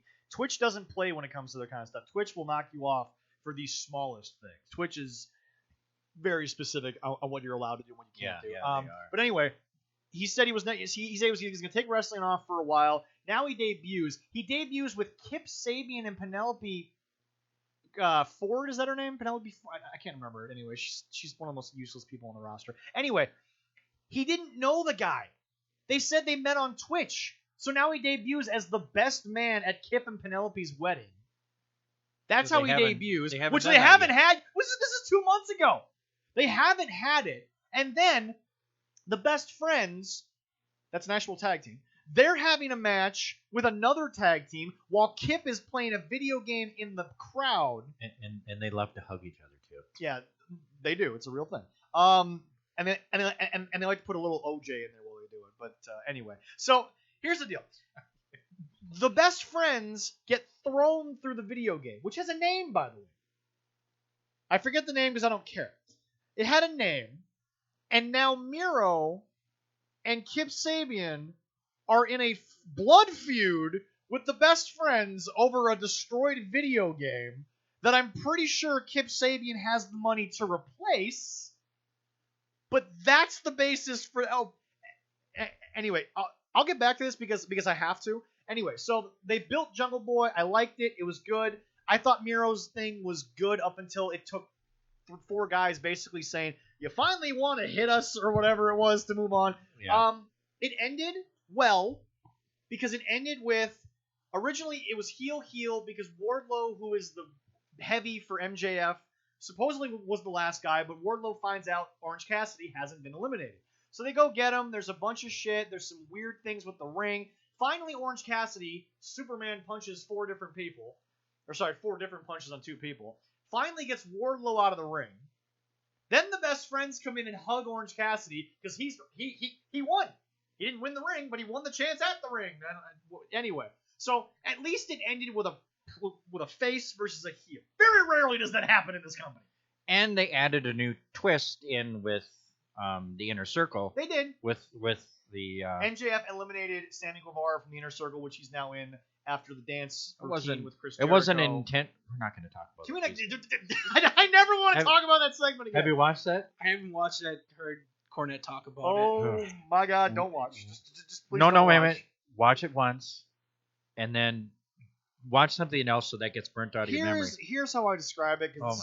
Because I'll be honest, this is how I. Okay, so I've watched Tiger King. Anybody else here watch the Tiger King? Yeah, I watched it. Here is how. Okay, look at Leroy. Here is how I describe Tiger King to everyone that I meet, and this is how I felt about that dance segment.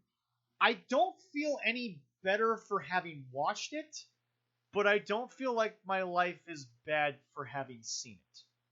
That's how I feel about the dance segment. So we'll just go off of that. Now, back to my Miro problem. Miro's been eliminated. Kip Sabian's been eliminated. They've been gone for 10 minutes. The best friends come out to do the hug. Hold on. Excalibur's got to get his gotta give the people what they want moment in there. So, seriously, every time before the hug, Excalibur finally comes up from his fake underneath commentary to gotta give the people what they want. And it's a hug. And Jim Ross is calling a hug. The greatest living announcer on the planet is calling a hug in the middle of the ring. Anyway, so Miro's gone. Kip's gone. Orange Cassidy wins. Cool. We have that match next week. Miro comes back out being held back by 7 referees to go after Orange Cassidy. Because remember, he's in a blood feud with the Best Friends, who are friends with Orange Cassidy. And the match ends with a weird heat spot between Kip Sabian, Miro, and the Best Friends, even though they had nothing to do with the finish of this match. So we now don't care about the finish of this match. Let's forget the fact that we now have to build a match next week for a $50,000 ring between the company's best heel when he's not working with Jericho and JR. Yeah, that's true, yes. And Tony Khan, the money mark, my dad owns this, favorite wrestler, freshly squeezed Orange Cassidy. Who apparently he dressed up as for Halloween. That's an actual rumor. See, we had the nice bread here. Now we're piling stuff Now on. we're going to pile the shit onto It's going to stink real good. And then we got to put the other thing on top so we can get rid of the smell a little bit. We'll end it with something. I don't. We'll just feed it to like Jericho just for fun. So anyway, here's the deal. That was the opening match. You're going to sense a theme here. Even though it's called Winter is Coming, every single match had a random, unnecessary heat spot at the end of it. So even though winter is coming, let's heat it up because it's 40 degrees in Jacksonville. Anyway. It's like dropping a smoking turd right in the middle of winter. That's so anyway, I wrote down ending is too much. The next match, I would have paid money to see this. I would have paid $100, no bullshit, to see this 5 match years ago? 10 years ago. Oh, you're going to go 10 years. It was Chris Jericho versus Frankie Kazarian. We saw Frankie Kazarian actually at the show at Masters of the Craft. Frankie's good. He was there with Christopher Daniels. Yeah, we saw them. Yeah. He's good. He's still in shape. Jericho's a blob. Yeah, of what he used to I've be. seen Jericho. It's bad. He apparently does DDP yoga. I don't know where. I don't know how. He must have. Did got, you like, get the that food video version. yet? Huh? Do you have that? I have every DVD of DDP Yoga. I just haven't had the time because of work to actually start it, but it's going to come up here pretty quick. Also, there's a DVD before the actual yoga starts. He teaches you a breathing exercise. I'm going to believe it because I've seen a lot of real results come out of DDP Yoga, so I'm going to trust the process there. So we'll see what ends up happening. We still got to find time to do that video. Oh God. Anyway, we're going to do a fun video following that. We're going to find 80s spandex and do yoga. Jericho must have got the one where you incorporate food in the yoga and you eat while you. But yoga. he has a meal plan. Maybe it is. Yes. No, it comes with a meal plan and it actually works. The meal plan does. He's not following meal the plan. meal plan. Will work if you double and triple. That's fair. Anyway, and have a little bit of the bubbly on the side. So they announce after Frankie Kazarian has come out, Chris Jericho hits. By the way, love Judas as a theme. It's a great song. I actually really like Fozzy. I enjoy it. Yeah. Oh, so do I. Yes. Edge, I will always go back to what he said. That is a band with real chops. That's not just Chris playing Chris Jericho has a band. They know what the hell. The guitarist is phenomenal. Oh, God, yeah. The guitarist is like the second in command behind Jericho. He's phenomenal. I think Brian Last has even said that the best thing that could happen for Jericho right now is Fozzy goes on Fozzy tour. Go on tour. Fozzy goes on tour. Yeah. Hopefully with more COVID restrictions, because they were like, everyone was okay at Sturgis. Now they have 285,000 confirmed COVID cases from the Sturgis bike rally. Anyway, we'll talk about that later. So they announce, as Chris is walking to the ring, this is his 2,725th career wrestling match. And I have in my notes, Chris looks like it. Chris looks like this is the 2000s. He looked like hell. The oh ref, my God. So, okay, match starts. It's hot. They're going back and forth. The referee blatantly ignores cheating in front of him. And I'm not talking. Oh, yeah. And I'm not talking. There was an eye. Okay, so there was an eye, which is sad because it was referee Aubrey. Yeah. She's actually the one good ref they have. And so okay. So they're on the outside. Frankie Kazarian is dodging Jake Hager's clotheslines. And all of a sudden, Frankie jumps out of the ring apron like Brock Lesnar would, tries to get back in the ring. His leg is being held by Jake Hager. She is staring at this But then, to make sure that it looks like she doesn't see it, she all of a sudden goes over to Jericho, who is army crawling his fat ass back in the ring, and then Kazarian kicks Jake Hager, and all of a sudden the ref turns around and goes, "What happened, Frankie?" And I'm like, you were staring at it, bitch. I don't know why you just sat there. Anyway, so blatantly ignores that. It's like, throw them out. But no. So then we go to a break. Good time to go to a break. Something's happened. Oh, no, wait a minute. No. What's it? Pitcher in pitcher. Hold. Jim Ross loves the There's just pitcher in pitcher. It's the greatest thing ever, man. Anyway, what pissed me off is they come back from the break, and it's not in, "Hey, folks, we're back." It's in the middle of a Jim Ross comment. They were either commentating during the break, or somebody backstage didn't give them the right cue. But we're in the middle of a move, and it's the middle of Jim Ross commentating on the move. So right then and there, I'm like, what? Look, people can say they love this, it's whatever, but the commentators have to flow the show.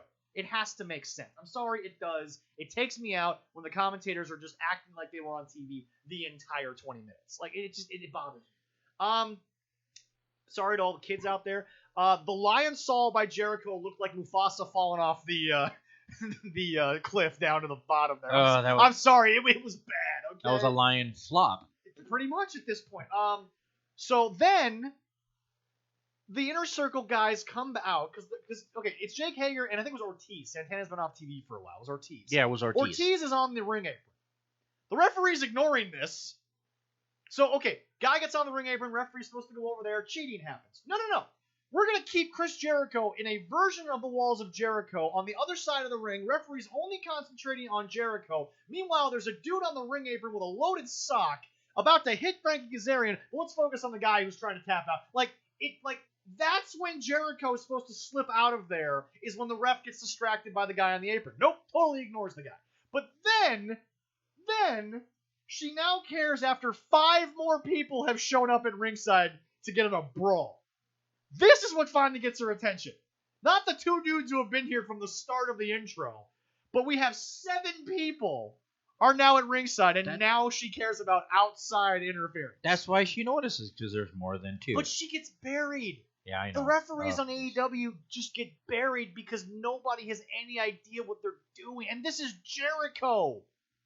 You think Jericho was one... The only thing I have respect for right now is that Jericho actually had a conversation with the Lucha Brothers at one point, saying you guys have to remember to tag in and out because you're burying the referees. Since then, he hasn't given a rat's hairy ass what's happened on the show. He might just be taking the money, which at this point I don't care. He's probably getting paid a bunch of money to do nothing for this guy.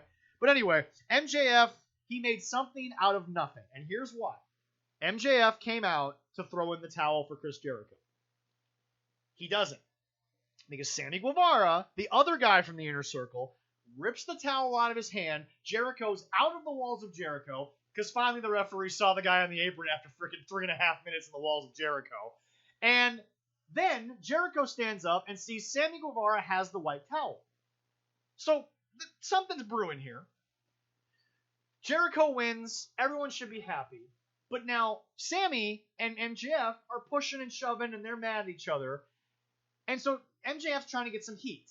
Problem is, now we're back to the earlier too much ending. Now they're all fighting. They're all fighting each other. MJF and Wardlow are fighting Jake Hager and Sammy Guevara, and Ortiz is standing next to Jericho. And I shit you not, they look at each other, look back, and they're just like, what's this shit?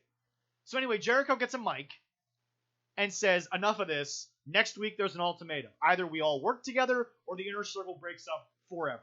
So now there's more unnecessary bullshit when the match is... We couldn't do this before in a backstage segment. This is now happening after a 15-minute in-ring contest. So now... How long was that? 10 minutes and 34 seconds. But it was a good 10 minutes and 34 seconds because you had 2 guys that kind of knew what they were doing. But now we're wasting 4 minutes on a just unnecessary... you know what could have worked? End it. Go to black as soon as the match is over. Go to commercial. And then backstage. Have them arguing to open Dynamite the next week, and then have Jericho say, by the end of the night, we got to figure this out. That would make more sense. So anyway, now that's over with. Let's go to a backstage segment with the Bucks. Do we need to? That's yeah, I know. The show went. So it's weird. The Bucks just came off the big tag team championship. Well, they've had some matches beforehand, but nobody follows continuity in AEW. One of them is just staring at the commentator, and the commentator asks, "What's next after finally winning the AEW World Tag Team Championships?" The first Buck answers with, "Do you remember the last time we were back here and we kicked you in the face?" That was his answer. To what now? So he's angry for no reason. The guy didn't say anything derogatory. He didn't say anything angry. And then what's even funnier is the next Buck, who I think is actually Buck Hogan, formerly Road Warrior Buck. We retired the name, obviously. Yes. So it's Balding Buck.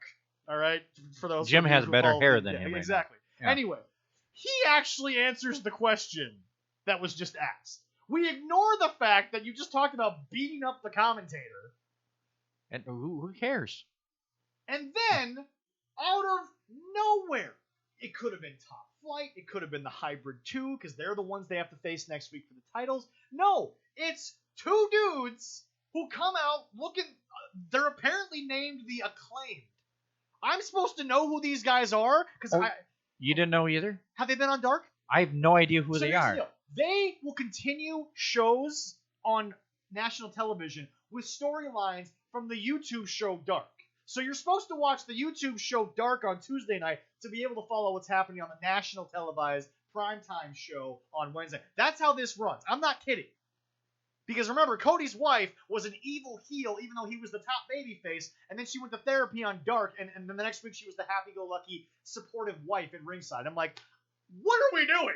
The doctor gave her pills. Apparently. Yeah. Anyway, so the Acclaimed, it's a bad version of the Street Profits in the sense that one dude's got a gold chain, and then they start rapping. It was not very good. Oh my god. Honestly, if Eminem had saw it, he would have just quit his career. Yes, he probably Eminem would have called 8 Mile and been like, "I'm sorry for anything I ever did. If that's what I inspire." But it was weird. They gave their name. They were walking up to the... Now remember, the Bucks are supposed to be the most decorated tag team in the world. They're supposed to be the best tag team in the world. Japan, America, Mexico, whoever.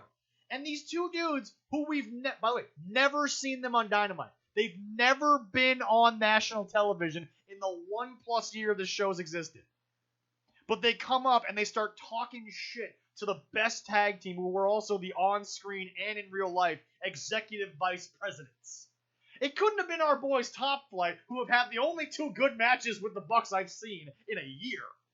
It's not even the Hybrid 2, who are their opponents next week, who have beaten up Top Flight. Nope, it's the Acclaimed. I got nothing else because I don't know who they are. I got nothing. I don't know who they are. Might have to look them up. Can we not? Okay. Then they get their ass kicked by the Hybrid 2. The Hybrid 2 finally kicked their ass. This was 5 minutes before the Hybrid 2 ended this. Beat them up. Then they ran because Frankie Kazarian and Christopher Daniels showed with a chair. So now we've got 2 tag teams, SCU and the Acclaimed, mixed in with the Hybrid 2 and the Bucks, but nobody had anything to do with SCU since the first month of Dynamite with the Bucks. Anthony, your thoughts on what I just said, because I promise you it was word for word. I wish I had like a stamp that just said bad booking, and I could just go through your book of notes and just stamp bad booking. We're booking. We're going to get you that next time you come on the show. Either that or have a stamp, bad booking, and then what the fuck. Yeah. Like, that's terrible. Oh, yeah. Like, I know nothing about booking wrestling. I feel like I could do it better. And that's the problem. This show is so schizophrenic. The Bucks book the tag team division. Kenny books the women's division. Tony Khan is booking the singles division. But the Bucks also handle, like, the mid-card of it. And no one talks to each other. It's almost as if it's written on a pizza box, but it's not Paul Heyman controlling the whole pizza box. So anyway, we're not done yet. I think my son, he's 8, could do better. I could throw darts at a board with the roster and make a better card. Are we gonna talk about the women's match, or are we gonna? No, it's in my notes. There was a 9-minute women's match that I skipped. I invoked the Brian Last, Jim Cornette tooth and nail rule of Britt Baker. I said, fuck this. Because it's Britt Baker versus an amateur wrestling woman who has an amateur background but has no idea how to sell on television. And I'm like, why do I want to watch this? I'll be honest. Did you watch it? I did. Oh, you poor bastard. I know, but it was like, I'm like, oh, I remember that one. She was really short. Not Britt Baker's really tall. Yeah. And I remember her. She was on Dark. That's all. But yeah. Cool. Now let's put her on the big match night of the week. It's like me wrestling against my son, where he's like this big and I'm this big. I'm not it just joking, didn't work. Stewie. That was the size difference between these two people, and they couldn't have a match where the girl, smaller girl, fought from underneath against Britt Baker. Based on what I saw in just my quick fast forward, she was actually competitive. She was, but it was horseshit. And they have fucked with Britt Baker's career. Oh God, yeah. She's dating Adam Cole. She's actually was a good indie talent before this, and ever since she's been to AEW, they've messed everything up. They tried to book her as a face, that died. They booked her as a heel, it worked up until the tooth or nail match. Which, hey, quick question: do you know the tooth or nail match, even from Jim's reviews? No. Okay, it took place in Britt Baker's actual dentist office, because she's a dentist, not in wrestling. Okay, yeah, now that you say that. Yeah, now I know. Did you ever hear what the ending was? I can't remember off the top of my head. Britt Baker lost because she injected herself accidentally with Novocaine in the leg, and then Big Swole pinned her in the chair. That's how it ended. But you want to know the most annoying part about it to me? Bad booking Thank stamp. you. I need it. Let's go on Etsy. All right, after the show. right. I'm gonna get a bad booking stamp. Good. By the way, I haven't even mentioned the worst part for me was the beginning, and here's why. Britt Baker is the dentist, right? Big Swole shows up in brawler's clothes. She has a tank top on, and then she has like wrestling gear but / jean looking bottoms. Britt Baker's in her actual female wrestling attire in her own dentist's office. Because right there, I'm supposed to believe that Britt Baker's doing dental work in her female working outfit. So I'm supposed to believe that from the get-go. That might make me a better enjoyable dentist visit if I see that. That's fair. Yeah. Can I just be honest, folks? He watches Jim Cornette. We all do. But here's the deal.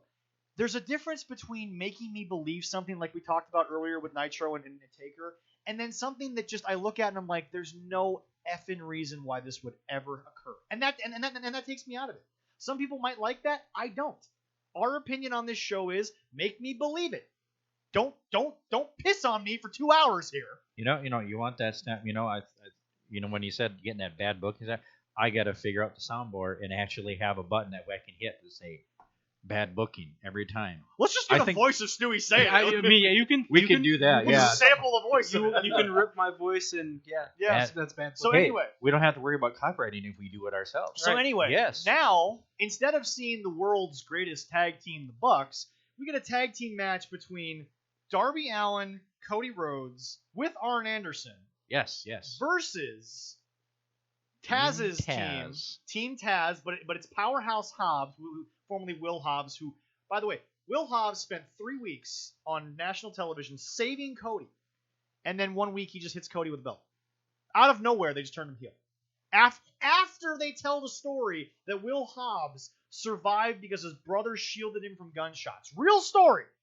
They tell that story, then they turn him heel.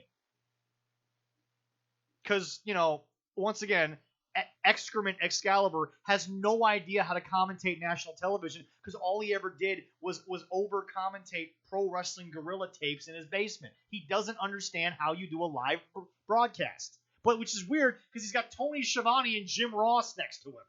So I don't know how you don't learn from that, but I digress. He doesn't pay attention. It was like Selena Vega when, was it 9/11, where she was a heel, and they turned her face for like 9/11, I believe it was. Yeah, because her dad was survived, obviously, but and then turned her heel like right after that again. Like, so they turned her heel. But Selena Vega sold it. Selena Vega was good. I believed her, though. That was the thing. I don't believe this shit. So anyway, the match begins with Darby Allin skateboarding into the arena. Because, again, Darby Allin slept in his car the night before he won the TNT title match to remind himself of the years past that I did it. It's like, here's the deal. If I'm making real money at something, I don't want to remember the days that I was scratching and clawing. Here's the deal. We lost 100-0 in football. I want to remember when we were beating people 55-0. That's what I want to remember, folks. If you want to get reminded of how it was, have the car sitting there and look out of the window. Yeah, I slept in that car. Yeah, all right, let's keep going. So anyway, he skateboards in. Half his face is painted. I actually like Darby Allin because he's super athletic. He just doesn't have an ounce of muscle on him, and he's booked horrible. But anyway, Cody gets the long, drawn-out entrance of the lights, and he stands there, and he's the Prince of Pro Wrestling. Congratulations once again, Cody. You got your name back. We're all happy for you. Stop rubbing it in my face. You got the name back. I don't care anymore. It's like it was great for like 2 weeks. Now I don't care. Yep. The match starts. So anyway, match starts in a brawl. Fair. You've seen that happen before, Stewie, correct? Yep. But here's my question. It goes directly to break. But no. Okay, you've seen it. You brawl. 2 guys get thrown out of the ring. Normally it's the heels. The baby faces are hot. Then we go to break, and they're just standing in the ring, powerful. No. This is the middle of a move. Darby Allin is in the middle of a move. Excalibur is calling the match, picture in picture. In the middle of the match. So they're actually beginning the match, and they go to commercial. There's no moment to stop it. There's no, okay, this makes sense for a stop in the action. Nope, middle of the match, just go to commercial. Yeah, picture in picture. Picture in picture. They love doing picture in picture. The finish was good, but once again, again, Cody can make it work. Cody tags in Darby. He takes down the guy. He jumps out of the ring to stop the other guy, and then Ricky Starks gets pinned on the coffin drop by Darby Allin. By the way, coffin drop looks great. Love it. That is a great move. Yes, it is definitely. It's a fun move.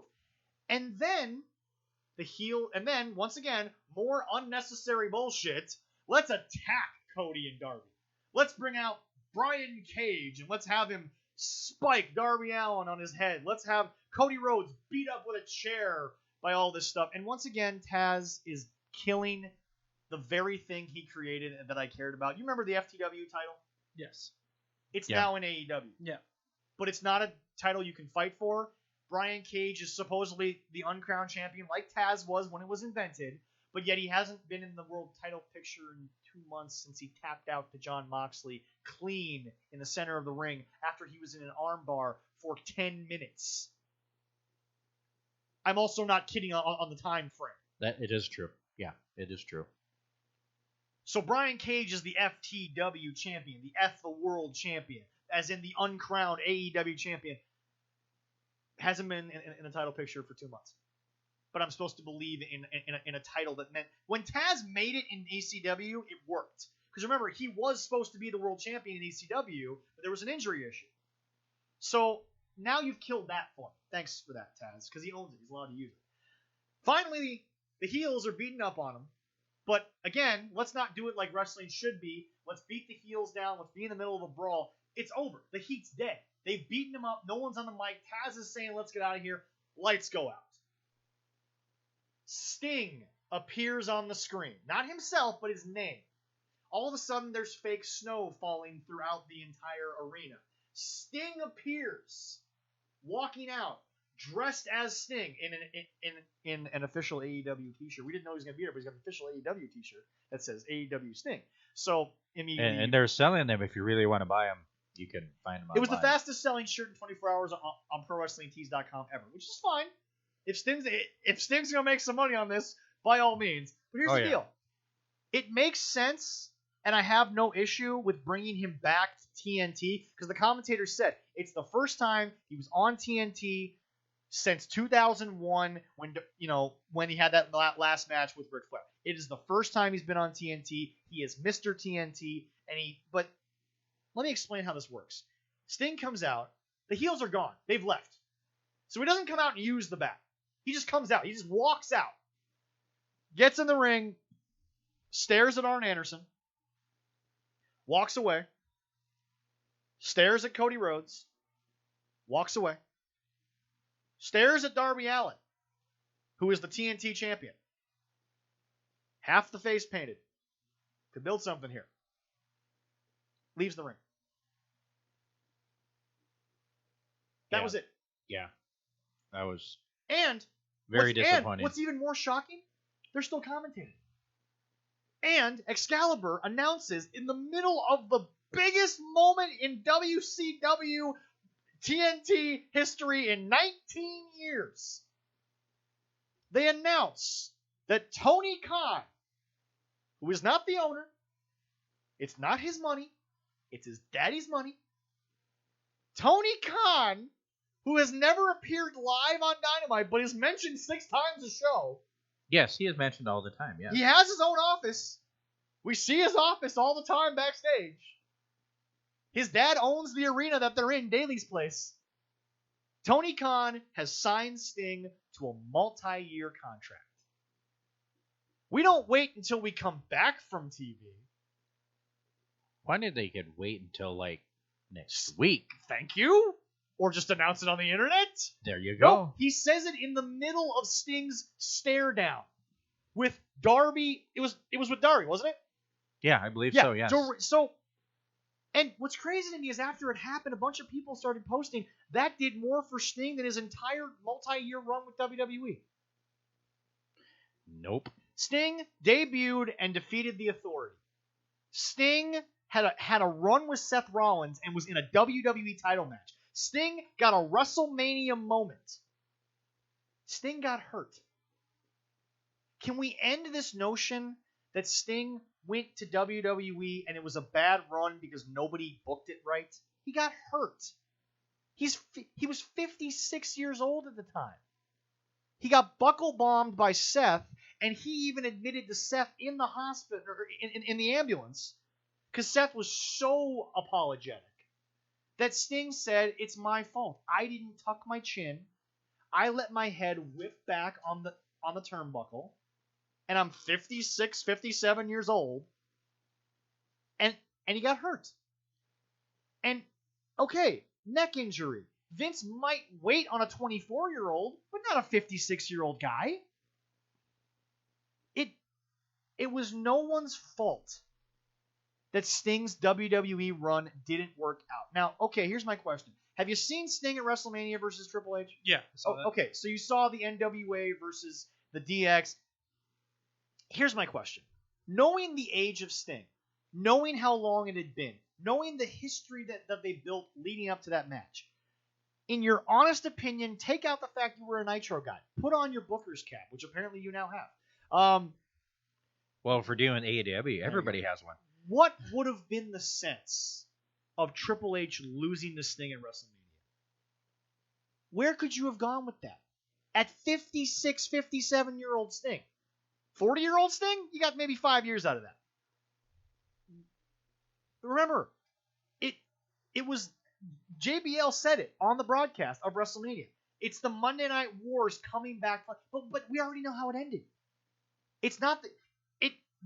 The Nitro banner was not above the WrestleMania side. WWE was. So from a booking standpoint, you've got 56-year-old Sting. What would have been the point of Sting beating Triple H? We already know how it ended. Am I wrong about that, or do you think that was a moment where nostalgia should have taken over the continuing booking? I think that at the time I did not like it. Okay. Because of course I want to see Sting go over. Oh, so did I. Yeah, me too. But at the same time, yeah, where do you go after that? What is the point? Because I think you have to look. Now there's the future. rumor that if Sting hadn't gotten hurt in the middle of the Seth match, that he was supposed to win. I don't know that for sure. No one has ever confirmed it. I also don't think even Sting would have looked at that match and said, "Why am I going over Seth, who's the hottest guy in the company right now?" Right. So, look, as a fan, Sting getting his name on the WWE title, you could have sold that for 60 more years. Sting winning at WrestleMania. But remember, AJ Styles was the one that said, when I first got to WWE, all of Twitter said, you got beat at your first WrestleMania. Why'd you go there? He's like, I was in the ring with Chris Jericho. And that was the good version of Chris Jericho. But yeah. AJ said, I got my WrestleMania moment. Moments are not built on victories. Stone Cold Steve Austin became Stone Cold Steve Austin because he passed out to Bret Hart. Not because he beat Bret Hart. Well, AJ's now he said 2. with his first one with Jericho, and then his last one with Taker. The Undertaker. Well, no. AJ was in an Intercontinental title match at WrestleMania. He was in there once or twice. But I think right now, more people are going to talk about his spot with The Undertaker. Yeah. So yeah. I mean, this is what I want to know from people who were obviously on the other side, because remember, Jesse comes on the show and Jesse's a huge AEW guy, so he and I go back and forth. You wanted it to happen in the moment, that's fine. But if you're Vince, if you're trying to build this, Taker's involved in other things. You also don't know the status of Taker because that was in the middle of Taker is healthy for 2.5 hours out of the year. What would have been the point of Sting beating Triple H? The only thing I would have did different is maybe have Sting win a match before fighting Triple H. He was 0-1 afterwards. I understand that. That was what was disappointing, that he never got a win in WWE. Well, no. I think he got 1 or 2 with Cena. He was in a tag match with Cena. Was he? Yeah, because I remember there was the night that John Cena went into the crowd, met a kid that was like battling cancer, and Sting walked over with him and gave him a pair of gloves. I swear to God that happened. Not that I recall. Okay, all right. But we'll have Leroy double check on that. But no, it's just everything that had happened up until that point, minus an in-ring debut victory. He finally met Stephanie. They did great. That promo will live on for me in Sting WWE, not Sting's history, right? But Sting WWE run. It was a great back and forth between him and Stephanie. Sting, Triple H has the sledgehammer, but in that moment, Triple H forgets, and all the fans remember, but Triple H forgets. Sting's got a bat. Bats move faster than sledgehammers. Okay. It's a much more faster melee weapon than a sledgehammer for all those D&D people out there. But it's just, what sense would it have made to have the Monday Night Wars start over when there is no Monday Night? Sting even, by the way, Sting killed that idea in the Steph promo, because he said when he came out, "I'm not here fighting a war that ended a long time ago. I'm not here as the last surviving holdout." He killed it there. So all these people who wanted to see all this nostalgia, guys, it didn't make any sense.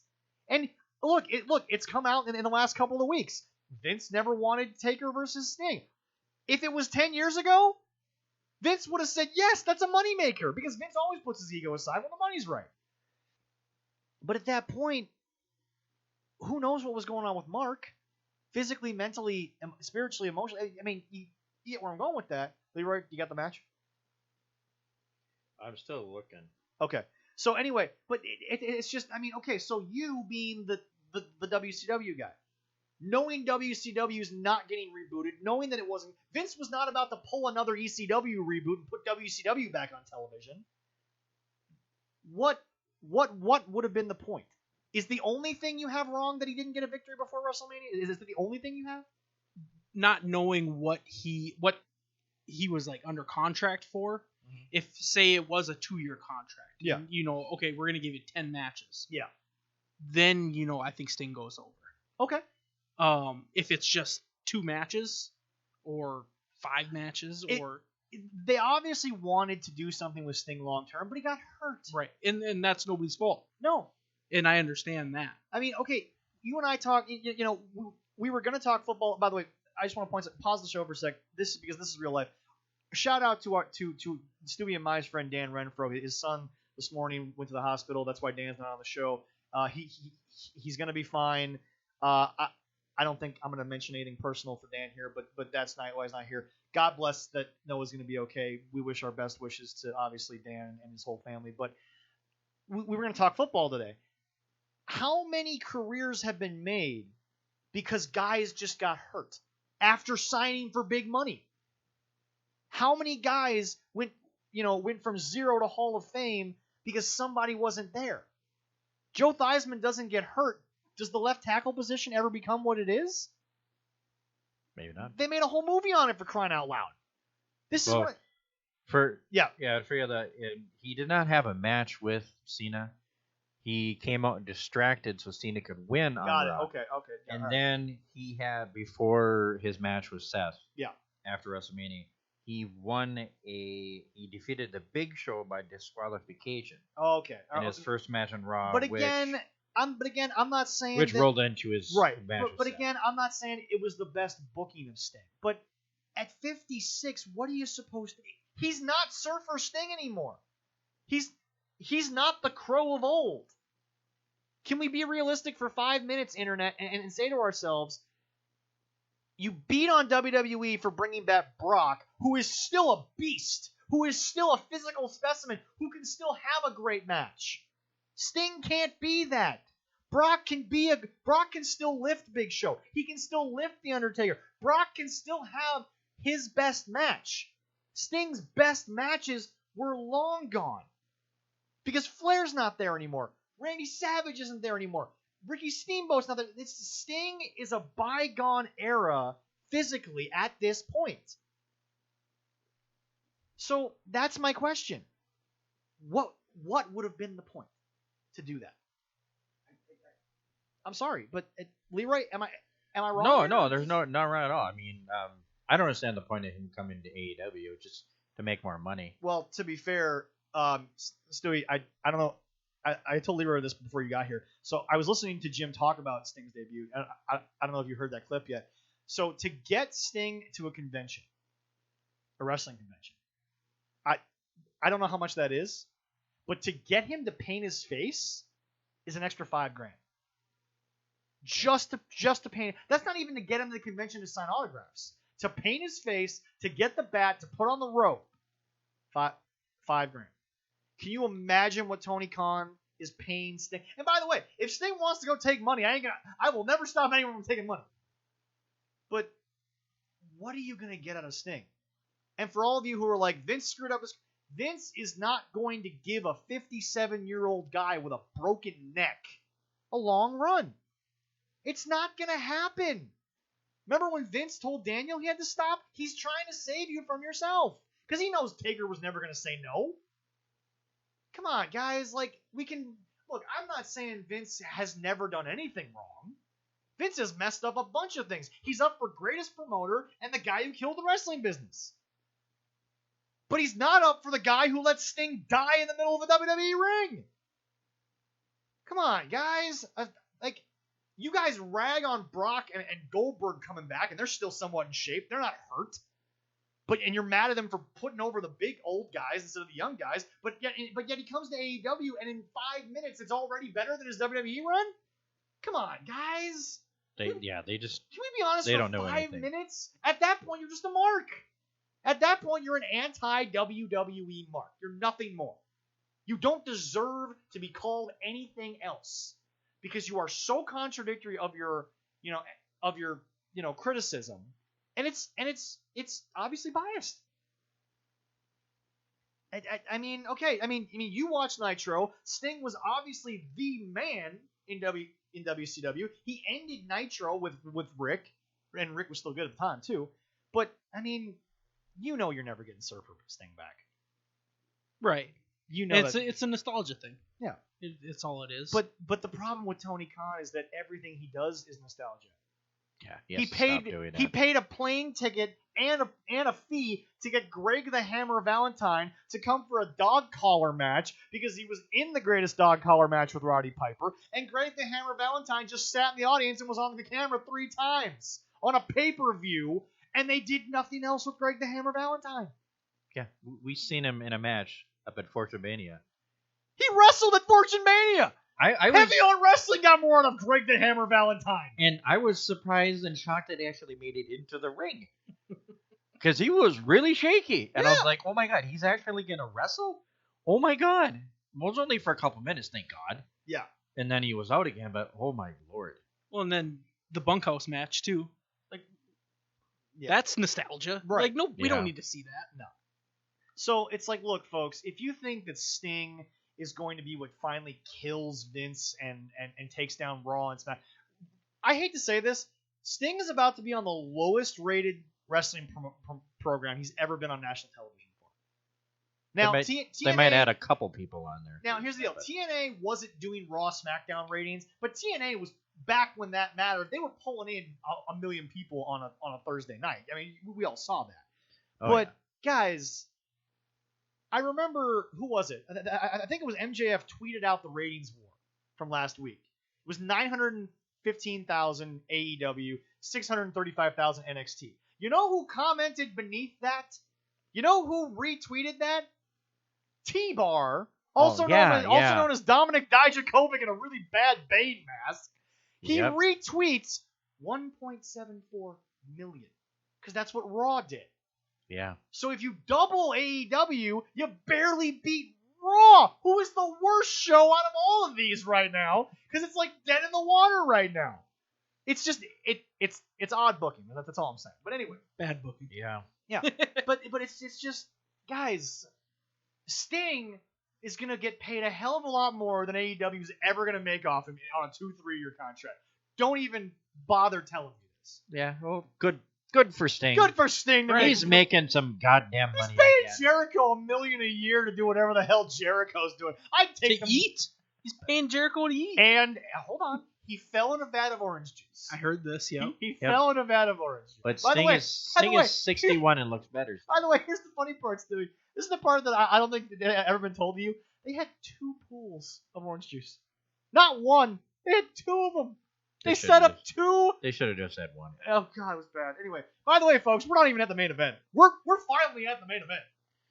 Now, Leroy, Stewie, you both listen to Jim. They have the tooth and nail rule. Leroy, for future reference, I am now forever invoking the Moxley box rule, the Mox box rule. Moxley's matches we've talked about have just been bad death matches on national television because you can't do a full death match on national TV. And so Moxley, sadly, despite all that he learned in WWE, puts himself in a box. He's a bad indie style wrestler. So that is a weird segue to me saying we now have the Mox box rule. Write that shit down. The Mox box rule. I am invoking that. I did not watch the match because God fucking damn it, it was bad. Because I am done watching Jon Moxley wrestle because he can't. And by the way, he was in the ring with a guy who's supposed to be the greatest flying wrestler in the world in Kenny Omega. So by the way, this is my first thing. Before the Mox box rule, let's at least get to the intro. Moxley is 27-0 in AEW. Never lost. Kenny Omega is 7-0 in 2020. Despite having a really bad, a bad 2019. Yeah. Don Callis is on commentary from TNA Impact. He's running Impact, so he's on AEW. They have a partnership going now. Reportedly, it's not what people think, but okay, cool. Jon Moxley and Kenny Omega have had one match in AEW. Do you know about this match? No. Okay. It was called the Lights Out match. Took place in Baltimore. They got fined $10,000 by the Maryland State Athletic Commission because this match broke so many laws. It was a lights out match. It was supposed to be unsanctioned, but yet all the fans were still there. In this match, you watch Jon Moxley get beat up by a broom wrapped in barbed wire, because obviously Kenny was the cleaner in Japan. Moxley had a bat with real barbed wire, but they didn't hit anyone with the bat. They just raked each other's face with the bat. They had a 20 by 16 foot spider web of not real barbed wire, which they fell into, and then came out of it less bloody than they fell into it. They also had a bag of glass that was actually sugar glass. We all know sugar glass is what you use to bash a bottle over someone's head, but they don't know how to use it. Kenny Omega stomped on the bottle. What happens to sugar when it gets wet or it gets broken? It just becomes dust. So he pours it out, and instead of glass, it's just dust. So they took bumps on that. Then they rip up the ring apron, and Jon Moxley and Kenny Omega are doing headshots into the cordwood that is underneath the ring. This took 25 minutes after the pay-per-view was supposed to be over. Now, hold on. Jon Moxley is from CZW. Jon Moxley has been in hardcore match after hardcore match. Jon Moxley had a match with Brock Lesnar. Jon Moxley was in an I Quit match where he fell into thumbtacks and then had hydrogen peroxide poured over his open wound back. Had that match with Kenny Omega. Stewie, do you want to know how this match ended? It was bad. I guess so, but not really. It was bad. Don Callis hit Jon Moxley with a microphone. And Jon Moxley is not only bloody, but he is incapacitated from a microphone. Might as well just schoolboy rolled him up. Well, yeah, that would have been a but yeah, but he got hit with a mic, and I'm like, but they got hit with 2 feet-triggered really? knees to the back. One of them missed him completely, and all you heard was Kenny Omega slapping his boot. And then he got beat by the one-winged angel. Mind you, Moxley had hit his finisher, the Paradigm Shift, twice in this match, but can't get a 3 count. But a microphone beats the most badass guy who beat someone with barbed wire. He won an I Quit match after getting tacks in his back. A microphone. that was one hell of a loaded microphone. A microphone. Yeah. And then Yes. So they ended it. and then remember when I said that thing that there was bad heat at the end? Yeah. Kenny Omega then runs out of the arena, but the funny part is he ran all the way through Daly's place. So they followed him on camera for about 3.5 minutes. They didn't cut to the ring. They didn't put it on the big screen with a big wide ring shot. They followed his ass to the car, To the parking lot. where Don Callis says, "We're going to tell you all about it on Tuesday night." And they're like, "But Dynamite airs on Wednesdays on Impact, Access TV." And I'm like, great, now I have to go watch Impact, which I don't ever want to do. And then, I'm not done. We're still going. Yeah. Eddie Kingston, who was the guy that Jon Moxley beat in the I Quit match, runs out into the arena, grabs a headset, puts it on, and starts yelling at the commentators. He wasn't involved in any way except for that. Then they had a dark kind of thing afterwards that they didn't Oh, air. yeah. Eddie Kingston is apparently going to get involved with Lance Archer. Used to be the big guy in TNA, the big rocker guy. Lance, no, it wasn't Lance Storm. Anyway, all I know is that he, so Lance Archer came back from back injury 2 years ago at the G1 Climax tournament in Japan. He had a great G1 Climax. He's now the Murder Hawk. He's 6'8", 280 pounds. And he has Jake the Snake Roberts as his manager. He's been jobbing to underneath guys like Joey Janela, with Jake the Snake Roberts as his manager. Now, this happened after the show went off the air. You could have stopped watching Kenny Omega for about 2 minutes, made that happen. But no, you're supposed to go to Dark. You're supposed to go to their YouTube channel. And WWE's got a YouTube channel, but you're not supposed to go there to know what happens on their television show.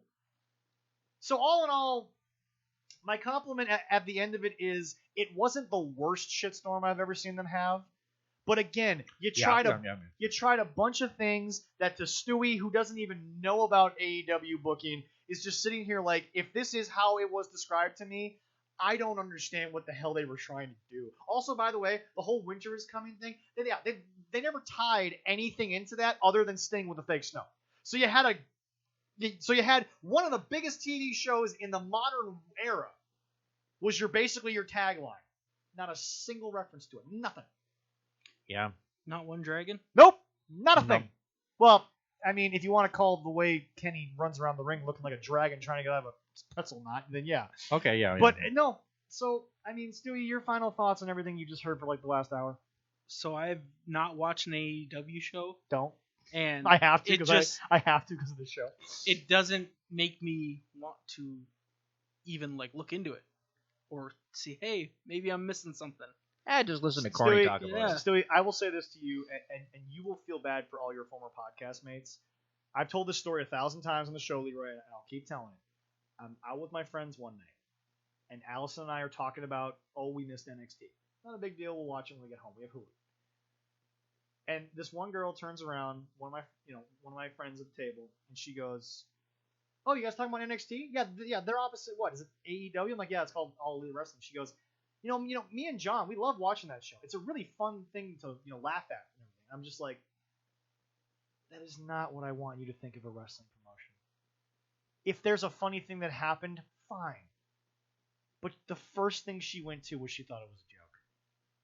So now it's proof that a new fan just thinks it's a parody of what wrestling is supposed to be. Right. I mean, like, we watched Rock and Austin kill each other over a belt for 2 years nearly. Brian Pillman Jr. died because of this business. Owen Hart fell to his death because he believed in this thing. And that's what I get out of it. It's a joke to new people.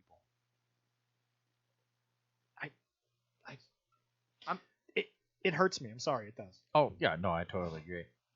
And yeah, now with this lovely AEW and Impact partnership. Dude, I didn't want. First of all, Hulu doesn't have Access TV, so hey, I know. So hey, guys, Tony Khan, if you got a little money, maybe you should put AEW on TNT for an hour and then run Impact as well. No, I have to go find Access TV on the internet to watch Kenny Omega's answer to this. And now you're gonna have to let me know how to find it because I'm trying to find. Oh, I ain't doing it. I ain't doing it. You think I'm watching Impact Wrestling? Well, just for that segment, I don't care about anything else. I barely watched TNA. Okay, I'll watch. Okay, and that had AJ Styles in the X Division and Kaz and Daniels and Eli Skipper, who just recently, 16 years ago, actually the other day, was the famous tightrope block on top of the 20-foot cage in the Hurricane Rana. Yeah. So that is. Oh my God! What a moment! But wow. no, I'm not watching it. I'll catch the obviously bootleg copy on YouTube. Because by the way, I've watched every AEW pay-per-view on YouTube the next day because people put it up and it's just there. The full 2.5 hour pay-per-view. That's how I watch the show too, as I go on YouTube and I find. There's no copyright to this apparently. I love it. It's there. And then one day when I stopped in the middle of watching it to go to Allison to tell her some bullshit about the pay-per-view, I come back and say this video no longer exists. I researched it. I found 2 more streams of it. I'm like, you guys are a joke. This is Tony Khan, whose father owns one of the most unsuccessful football teams in America consistently. They lost to Minnesota, by the way.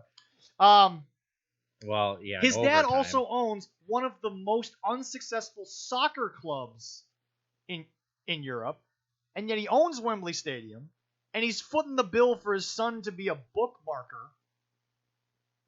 And this is what I get. A schizophrenic, uninteresting, nothing short of comedy-style wrestling that is nothing more than a bunch of flips. Like, look, we all love Rey Mysterio, but Rey Mysterio can actually wrestle. Yeah, if you told Rey Mysterio to have a match where you don't do any high-flying moves, he'd put on a good match. He can do it. Yeah. Stewie, there are clips of AEW, and Leroy's found them, where they are actually, guys are in a brawl on the floor waiting for the high spot, right? And 2 of the guys, I'm not shitting you, they're not punching anyone. They're literally just holding their hand in the air waiting for the dive. They're not even acting like they care.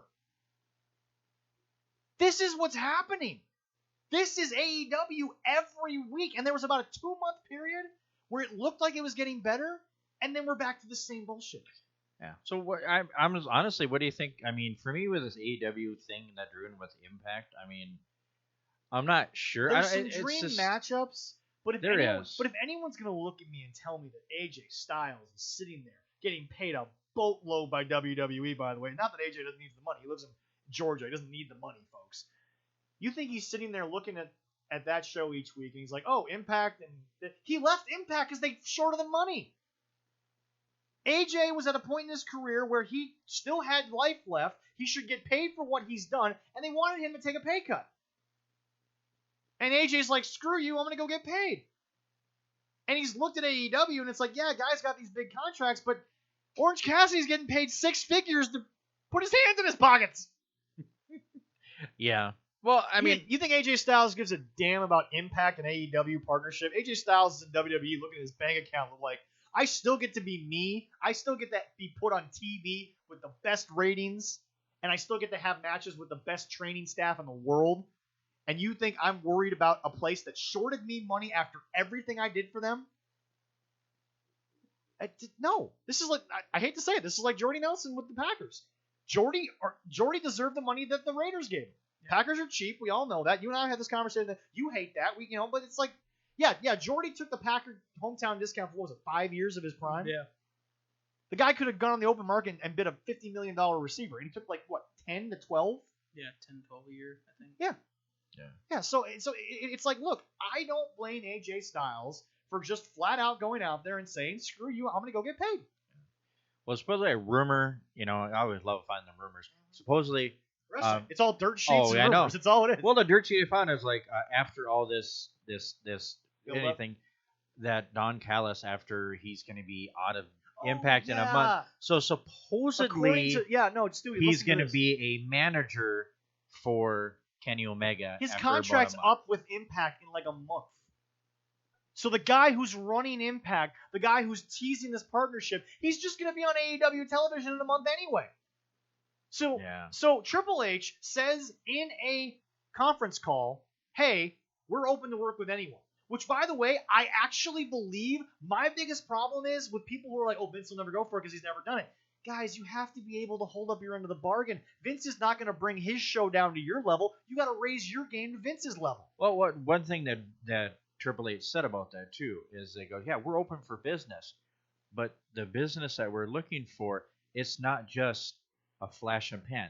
We're looking at, well, what is this going to do for us 10 years down the road?" This is that's why a smart Vince way to won. do it. He cared about his TV show a year out. WCW cared about what they did next week. So I guess hate Vince's booking, folks. At least he's consistent with it. Yeah. So okay. So you've got this big partnership. It's the biggest wrestling news, Stewie, and supposedly it's going to be over in a month. So you're going to sell a bunch of T-shirts. You're going to get 3 or 4 big time, great dream matches, and then they're going to go back to being separate entities. What are we doing here? If they do it smart, it's like doing this. It's a tease for doing it at a different time. Yep. I mean, that would be the smart thing to do. Yeah. Unfortunately, they probably are not going to do it. No. But I mean, it's a good idea, it's a good concept, but if they're going to keep going with it, probably not. All right. So yep. We'll tap on that. Well, we'll tap on this in our time. Next week. Stewie's obviously going to come back. We have to get you a stamp. We're going to bring you back with a stamp. Sure. So anyway, we're going to go to a couple of quick things here.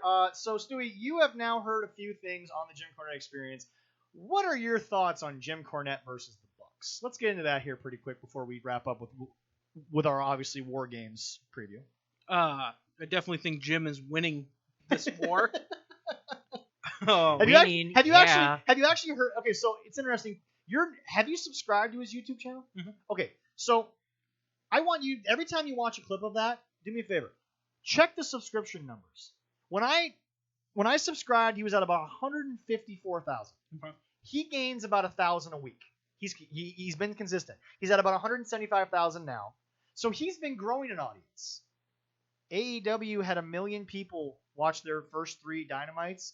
They've barely cracked 1 million twice since then. They've been on TV for a year. Jim, between podcast downloads, is actually only about 200,000 short of AEW's television. So, I mean, look, guys, Jim Cornette doesn't need a job in wrestling. He's told Tony Khan, I'm the only one who's not going to lie to you because I don't want a job. And everyone thinks Jim needs this money. Guys, Jim's got a fairly good amount of money for a gentleman his age. He has 172K subscribers. He'll be 175 in a month. It's not that big a deal, folks. Like, I don't know why we're discussing this, but no. So, I mean, you've got Jim winning this. Is it just because you like Jim? Because obviously some people are going to think that, or is it you've actually looked at the statistics and realized that they're saying Jim's mad because we won't let him work with us? Guys, your boss offered him a job, and you would have been forced to get along with him. They would have been better with him there. Well, first of all, AEW would be better if Stewie and his cat were the head bookers, but that's a whole other, my new best friend. Yeah, he's a smart cat. Yeah, that's what I'm kind saying. of. Sometimes she's been on my lap this whole podcast. Yeah, virtually the entire show. I'm not giving her enough attention. She lives with me all the time. Yeah, clearly. But anyway, go ahead. No, the reason I think Jim is winning is because the Bucks are constantly talking about Jim. And Jim only brings up the Bucks when obviously if he's reviewing it. Yes. But he's not going out of his way to talk. We talked about it off camera. They've made how many shirts based on what he said on his podcast? They owe him a merchandise check. Yes, they do. The other thing is Jim does. There's no point in Jim going out and out of his way to cut them down. No. He's just telling the truth. Yeah. And that's the reason I started listening to Jim Cornette is I posted a video of Kenny Omega wrestling the dummy. And I thought it was funny the first time I saw it. I remember that because you tagged me in it. Yes. Yeah. And you went on there and you kind of scolded me a little bit. And I was like, okay. That's why Kenny Omega will never be the greatest wrestler in the world, just because of that match. Oh, yeah. And so shortly after that, Jim Cornette popped up. Yeah. And I was like, oh, I know that name. Yeah. And I listened to it, and I think it was him talking about Omega. I think it was just talking about wrestling in general. Okay, yeah. And about how disrespectful that is. Yeah. And unlike a lot of people, I took that information and went, wow, I never thought of it that way. I'm going to change my opinion. That's horseshit what he did. You've watched the Packers have guys go on IR. You've watched them tear their ACL. I mean, Jordy Nelson's one of the most beloved Packers, I would say, in the last almost 40 years, I'd say. Yeah. And Jordy tore his ACL in like that first preseason game. Yeah. It was the first game of the year or the preseason game? I think it might have been the first game of the year. First game of the year. He tore his ACL, and you're sitting there like, wow, this guy really is getting hurt for my entertainment. Yeah. And again, it's just these guys have meant so much to me that when they get hurt, I take that personally. Right. Because they don't have to do this. Mm-hmm. I could go watch cartoons where it's all fake and I know it's fake, and you know all of that. But anyway, go ahead. So just hearing Jim talk about how much those kind of matches hurt the business, something he's loved his whole life, and what it does when people do this kind of stuff. He fell off the scaffolding match, by the way. Yes, yeah. And so that's what really got me into Jim Cornette. Yeah. And made me change my opinion on what's going on with wrestling nowadays. Mm-hmm. And it's opened my eyes to go, wow, these guys are treating a business that people before are not taking care of anymore. Legion of Doom laid the groundwork for anyone to care about tag team wrestling long term. Yes. Along with the Rock and Roll Express, along with Jim and the Midnight Express, they built tag team wrestling into a show. They made money on tag. Vince doesn't believe in tag team wrestling, fine, whatever, but they made money on tag team wrestling.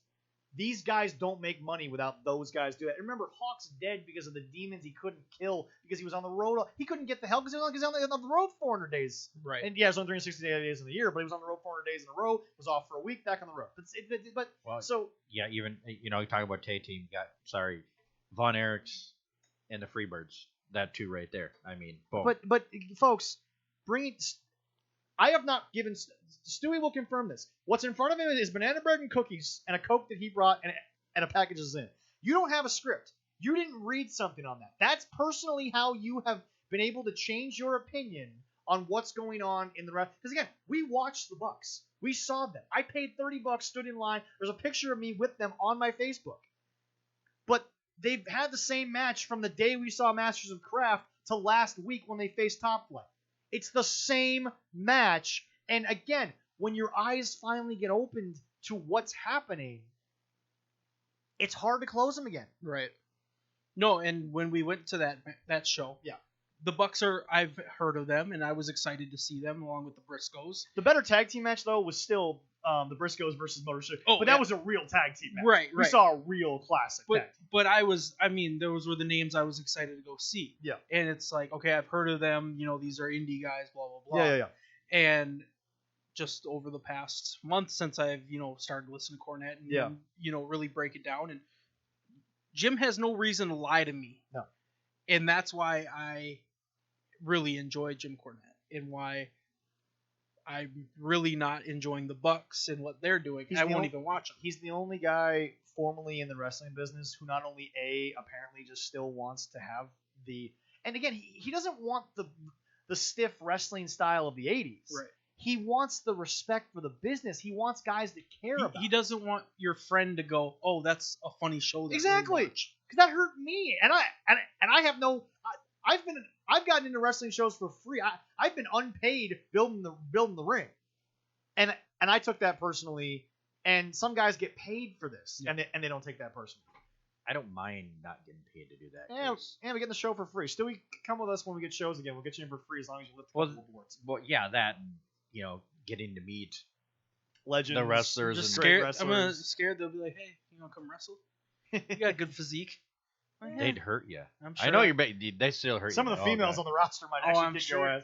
But anyway, honestly, that would be a lot of fun. So once again, folks, this is another person on the show who is confirming what Leroy and I have said. It's not that Leroy and I want the days of the territory style matches. We don't want the Ric Flair versus the stiffness of the Freebirds and the Forward. We don't want that to be what wrestling is. You can't have lucha. You can't have high flying.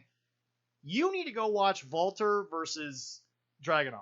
Yeah, they were talking. I listened to Jim break that one down. Definitely watching the that match is so much more of a religious experience than even what Jim said. But again, you can do the old school style upgraded. We don't want the old school style. Forget Rey Mysterio is one of my all-time favorites. Eddie Guerrero is my hero. Eddie is not Ric Flair. Eddie does not have the same match that the Briscoes did. But guys, Eddie did not wink at the camera and say, "Hey, watch this crazy, stupid athletic move that, let's be honest, would probably get you killed if there wasn't medical staff 5 feet from you." And it's just, this is my problem with AEW. You guys forget the bad booking. Forget the fact you haven't built a star since they got on there. Forget the fact that Chris Jericho's probably just building a billionaire's son for whatever he can get. Guys, you have no respect for what came before you. I don't know why Sting can look at the past year of television and be like, "That's what I want to do for 2-3." At least Impact was trying to do something serious. So I don't know. Leroy, go ahead. Finish it off. Your thoughts. Just that. I mean, yeah, I totally agree with you. I mean, it sucks. I love Corny. I love listening to him. I mean, everybody listen to him. I mean, it's so much fun. And yeah. Drive-through and the experience are both great times. I love sitting there playing video games and having him in my ear in the background, listening, laughing my butt off. And again, going back to the point, he has no thing to lie. The frickin' sexual allegations came out about Jim when he was in OVW. Yeah, one dude in OVW who never has been really that pushed in OVW, who's still in OVW long after WWE ended their relationship, confirmed it. And I'm sitting here like, Randy Orton, John Cena, Brock Lesnar, Batista, the list goes on. Nobody has said anything about it. So I'm supposed to take two people's words, the guy who broke it from Bozeman, Montana, and then the one dude in OVW who hasn't been pushed since Jim was there. And I'm supposed to believe these two guys over what Jim said, which was very passionate, by the way, and was completely believable. And all these stars who have never said a word on it, who I don't think are afraid of Jim Cornette. Jim Cornette has no power in wrestling. Who's he going to hold? Vince won't take his phone call. Bruce Pritchard won't take his phone call. Vince Russo sure as hell won't take it.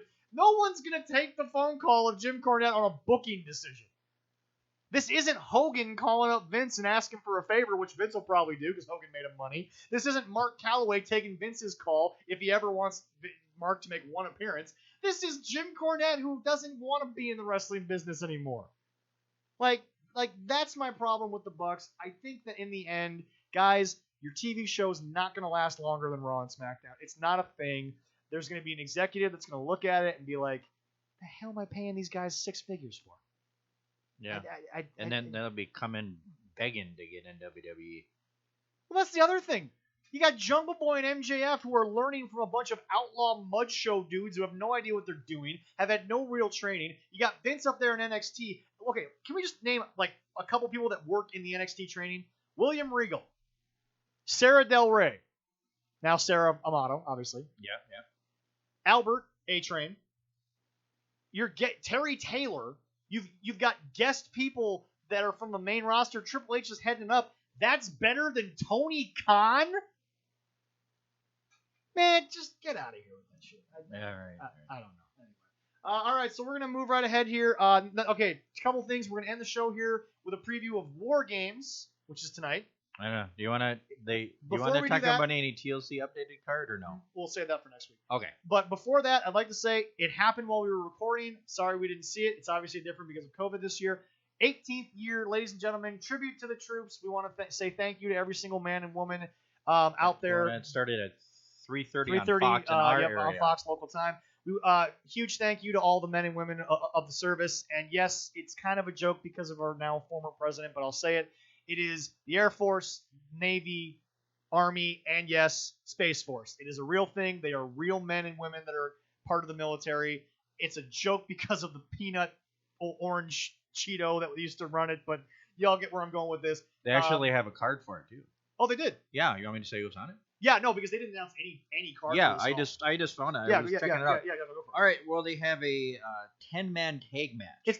It's normally like a dream match scenario thing. Yeah. It's more just thank you troops. It's not really a storyline thing. And if done at a better time, kind of like when they go overseas to Europe. Yeah, it would have been a different time without this with that.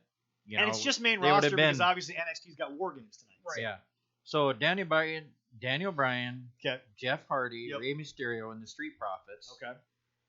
Versus Elias, King Corbin, Sami Zayn, Dolph Ziggler, and Robert Roode. Also, can we point out since you mentioned King Corbin, the Forgotten Sons are now done. Yeah. The two guys that were in the Forgotten Sons, other than Jackson Ryder, are now back on television on SmackDown. They're freshly shaven. For those of you that don't know, the Forgotten Sons were forgotten by Vince because Jackson Ryder, formerly Gunner in TNA, tweeted out, "Thank God, God bless our president Donald Trump." Whether or not how you feel about it, he is a former Marine. He's allowed to have an opinion that's maybe a little bit more different than us because of what he's dealt with. We all know that. But the timing was bad because I think he tweeted it out shortly after the travel issue was happening, and then you've got superstars on the roster like Sami Zayn, Mustafa Ali, Kevin Owens from obviously Canada. So you're allowed to have an opinion, but know who you work for. I get why he's probably going to get released here. Those guys, I'm glad they're going to get another chance on TV, but it's just thank you for your service there, Gunner. But dude, know who you work for. It's the situation. But anyway, go ahead. Yeah, and then second one that you have Drew against the Miz in a singles match. Miz can work. Yeah. I'm not going to spit it at Miz's career. And they're only doing 3 matches there. Yep. And the third one, ladies match, Bianca Belair and Sasha Banks against Bayley and Natalya. Did you know Bianca Belair? I don't know if you've watched her wrestle. Yeah, I've seen her. Okay, you've seen her wrestle. She had no training before she got to NXT. No indie career. Mark Henry found her out of CrossFit. Interesting. She had to quit CrossFit because of a rib injury. Which healed itself. She just couldn't do CrossFit anymore. And yeah, no, she is a 100% green from the ground up product. I'm not a big fan of her hair when she whips some of It's the hair. a really weird thing, but here's the deal. Isn't that a foreign object? Not really. No, my buddy Jason. On certain times, yes, it is. Other times, it's called it's a family show almost. Mostly. Anyway, mostly. My buddy Jason got tickets to NXT's 10th birthday. Actually, okay. We went down to the cities and saw it. Bianca Belair was a surprise match that we weren't told of. She's amazing live. Oh, I bet. I mean, she's got that it factor. She's got that charisma. Whether or not you like the hair or not, it's weird. But when you get in her matches, she gets right past it.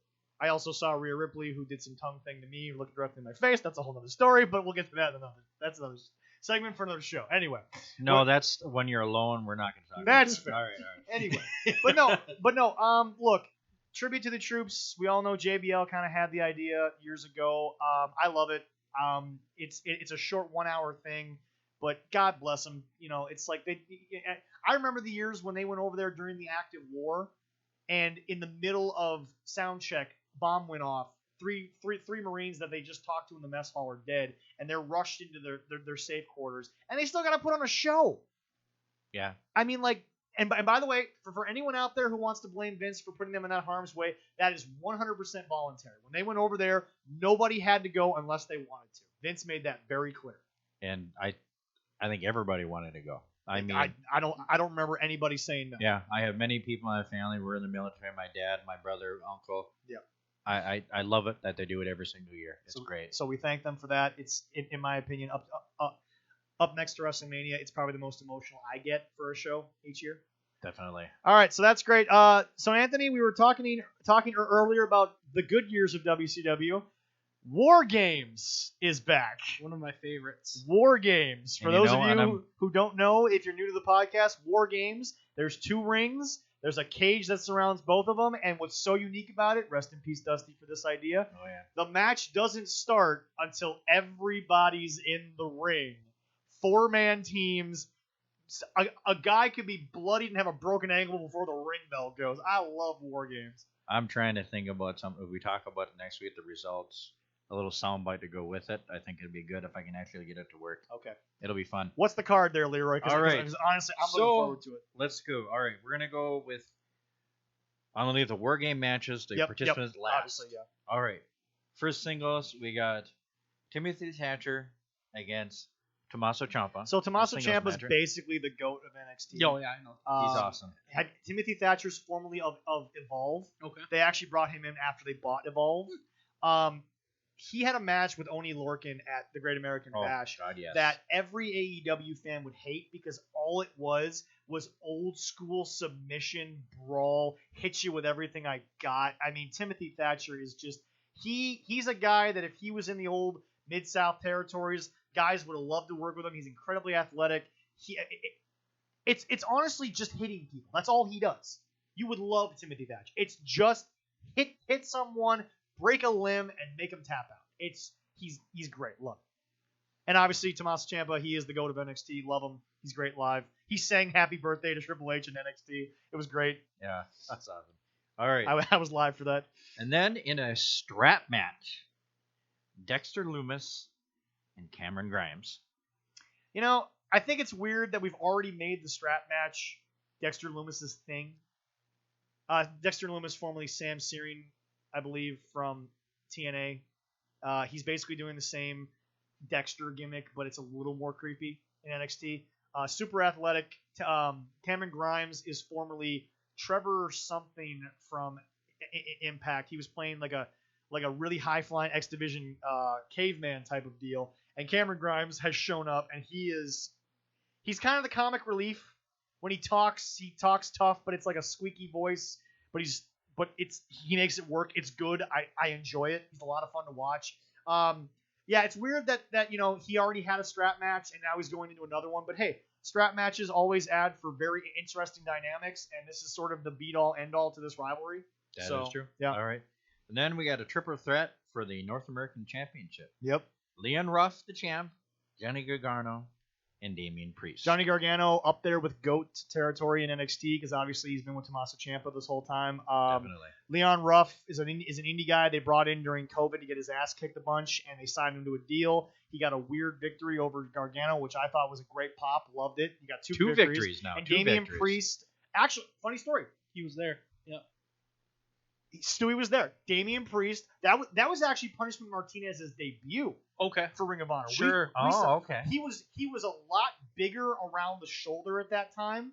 I thought it was going to be a power situation. He ended up, and then he did the flying leg thing, and I'm like, what are we watching? Yeah. No, the one thing I remember about that match is I thought it should have ended. Yeah. Like a couple times. Yeah. And they kept going, which it was a good match. Yeah. But it was funny because when I saw him on NXT, I was like, I know that tattoo. Where have I seen that tattoo before? Yep. The big one on his back. He's definitely slimmed down, but he looks like Scott Hall when he was Razor Ramon. He's got the athleticism of Razor Ramon. The guy talks great. It's not the voice you expect him to come out with, but it works for him. He's got a swagger to him. He's got an it factor. The guy's really good. Again, he is what AEW wants Luchasaurus to be. Yeah. He is. Definitely be a good Love match. Love him. He'll be Vince ain't letting him go for no amount of money. All right. And now is it time for the ladies match? We'll go for the War Games, the War Game matches. Female, surprisingly last year, credit to the females. Dakota Kai had a very good heel turn.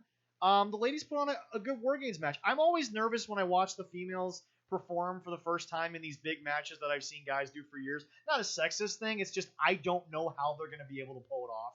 All right. Well, I don't know how it's going to work. I don't know how it's going to look visually. Great job last year's, and I'm looking forward to this year. Yeah, we got Team Candace was Candice LeRae, Dakota Kai, Rochelle Gonzalez, and Tony Storm against Team Shotzi. Kind of weird that they turned Tony Storm as quickly as they did. However, it makes sense when you look back at the booking. And we were discussing it last week, and what you said for the last entrance. Yep, told you. Which was good. I So predicted that. Shotzi Blackheart, of course, Ember Moon, and Rhea Ripley were in there, and we did not know. So and then the fourth member made her appearance. Io Shirai.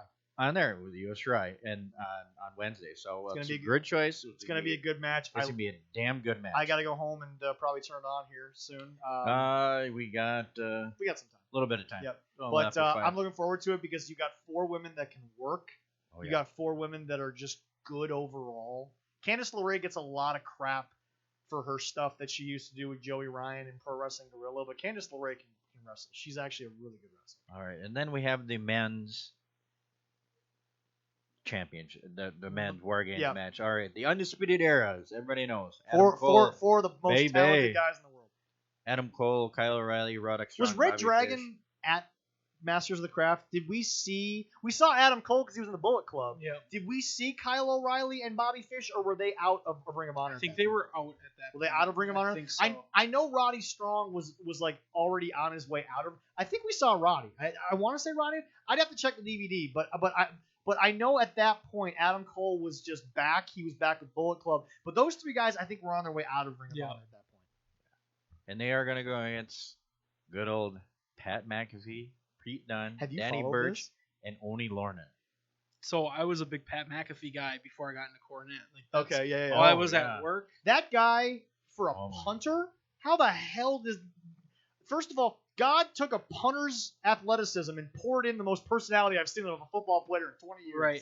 No, at work, that's where I listen to most of my podcasts and stuff. So I got into Pat McAfee. So subscribe to us on Spotify. Yes, of course. Oh, yeah. So I was watching the episode where Adam Cole came on. Yeah. They had the shouting match. And when he was on the table? Yes. Okay, yeah. Yep. And by the way, that was a real punt. Yes. Adam, trust me, folks, punters... They may not be able to tackle, but if your face hits that foot, there's some football players who have gone in to block a punt once or twice, and they're like, I was out. The foot knocked my ass out. Anyway, go ahead. So, yeah, I've been following their little rivalry for quite some time. So. And by the way, Pat McAfee, I give him credit. He didn't want to embarrass wrestling, much unlike the Bucks. He cares. He cares. That is the single best non-wrestler match I've ever seen. You're not going to convince me anyone was better. Well, he built his own ring, too.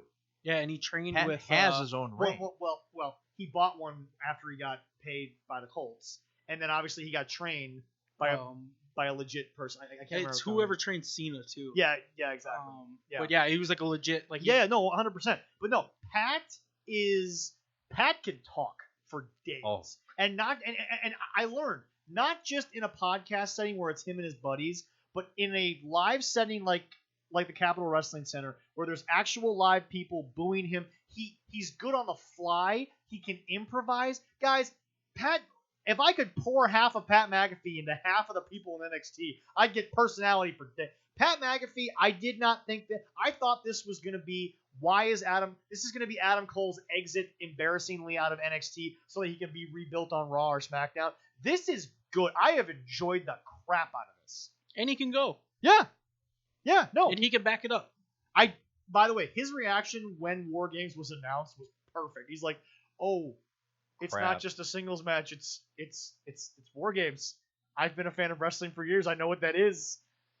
All right. Do you have a pretty? I'm just a 2 War Game match. Here's the women's deal. match. Who's gonna get it? You think? I'm actually gonna go with the face team, but there's gonna be Shotzi. I'm going to go with Shotzi's team, but there's going to be a weird thing involving Ember Moon and probably Io Shirai, since obviously Rhea Ripley's not going to face Io Shirai anytime soon. All right. For the men's match, I'm going to go back to our Sting comment. I don't know where you go with Pat McAfee after this. If he wins, I feel like this is Pat's exit. Unless he's going to consistently... And here's the deal. Pat, in my opinion, I don't feel like he needs to go work for Vince McMahon consistently in NXT. He does just fine by himself. I don't see Pat McAfee leaving the podcasting world to go work in NXT. He keeps signing more and more sponsors too. That's my whole point. Is that I think again, I've been wrong and I'm fine, but I think this is Pat's exit out of NXT. That we're going to be done with it. Undisputed Era is rebuilt. They're going to go on to do their thing. But unless Pat's going to be consistently with NXT in a physical role, I don't see this happening. And again, Pat doesn't need the money.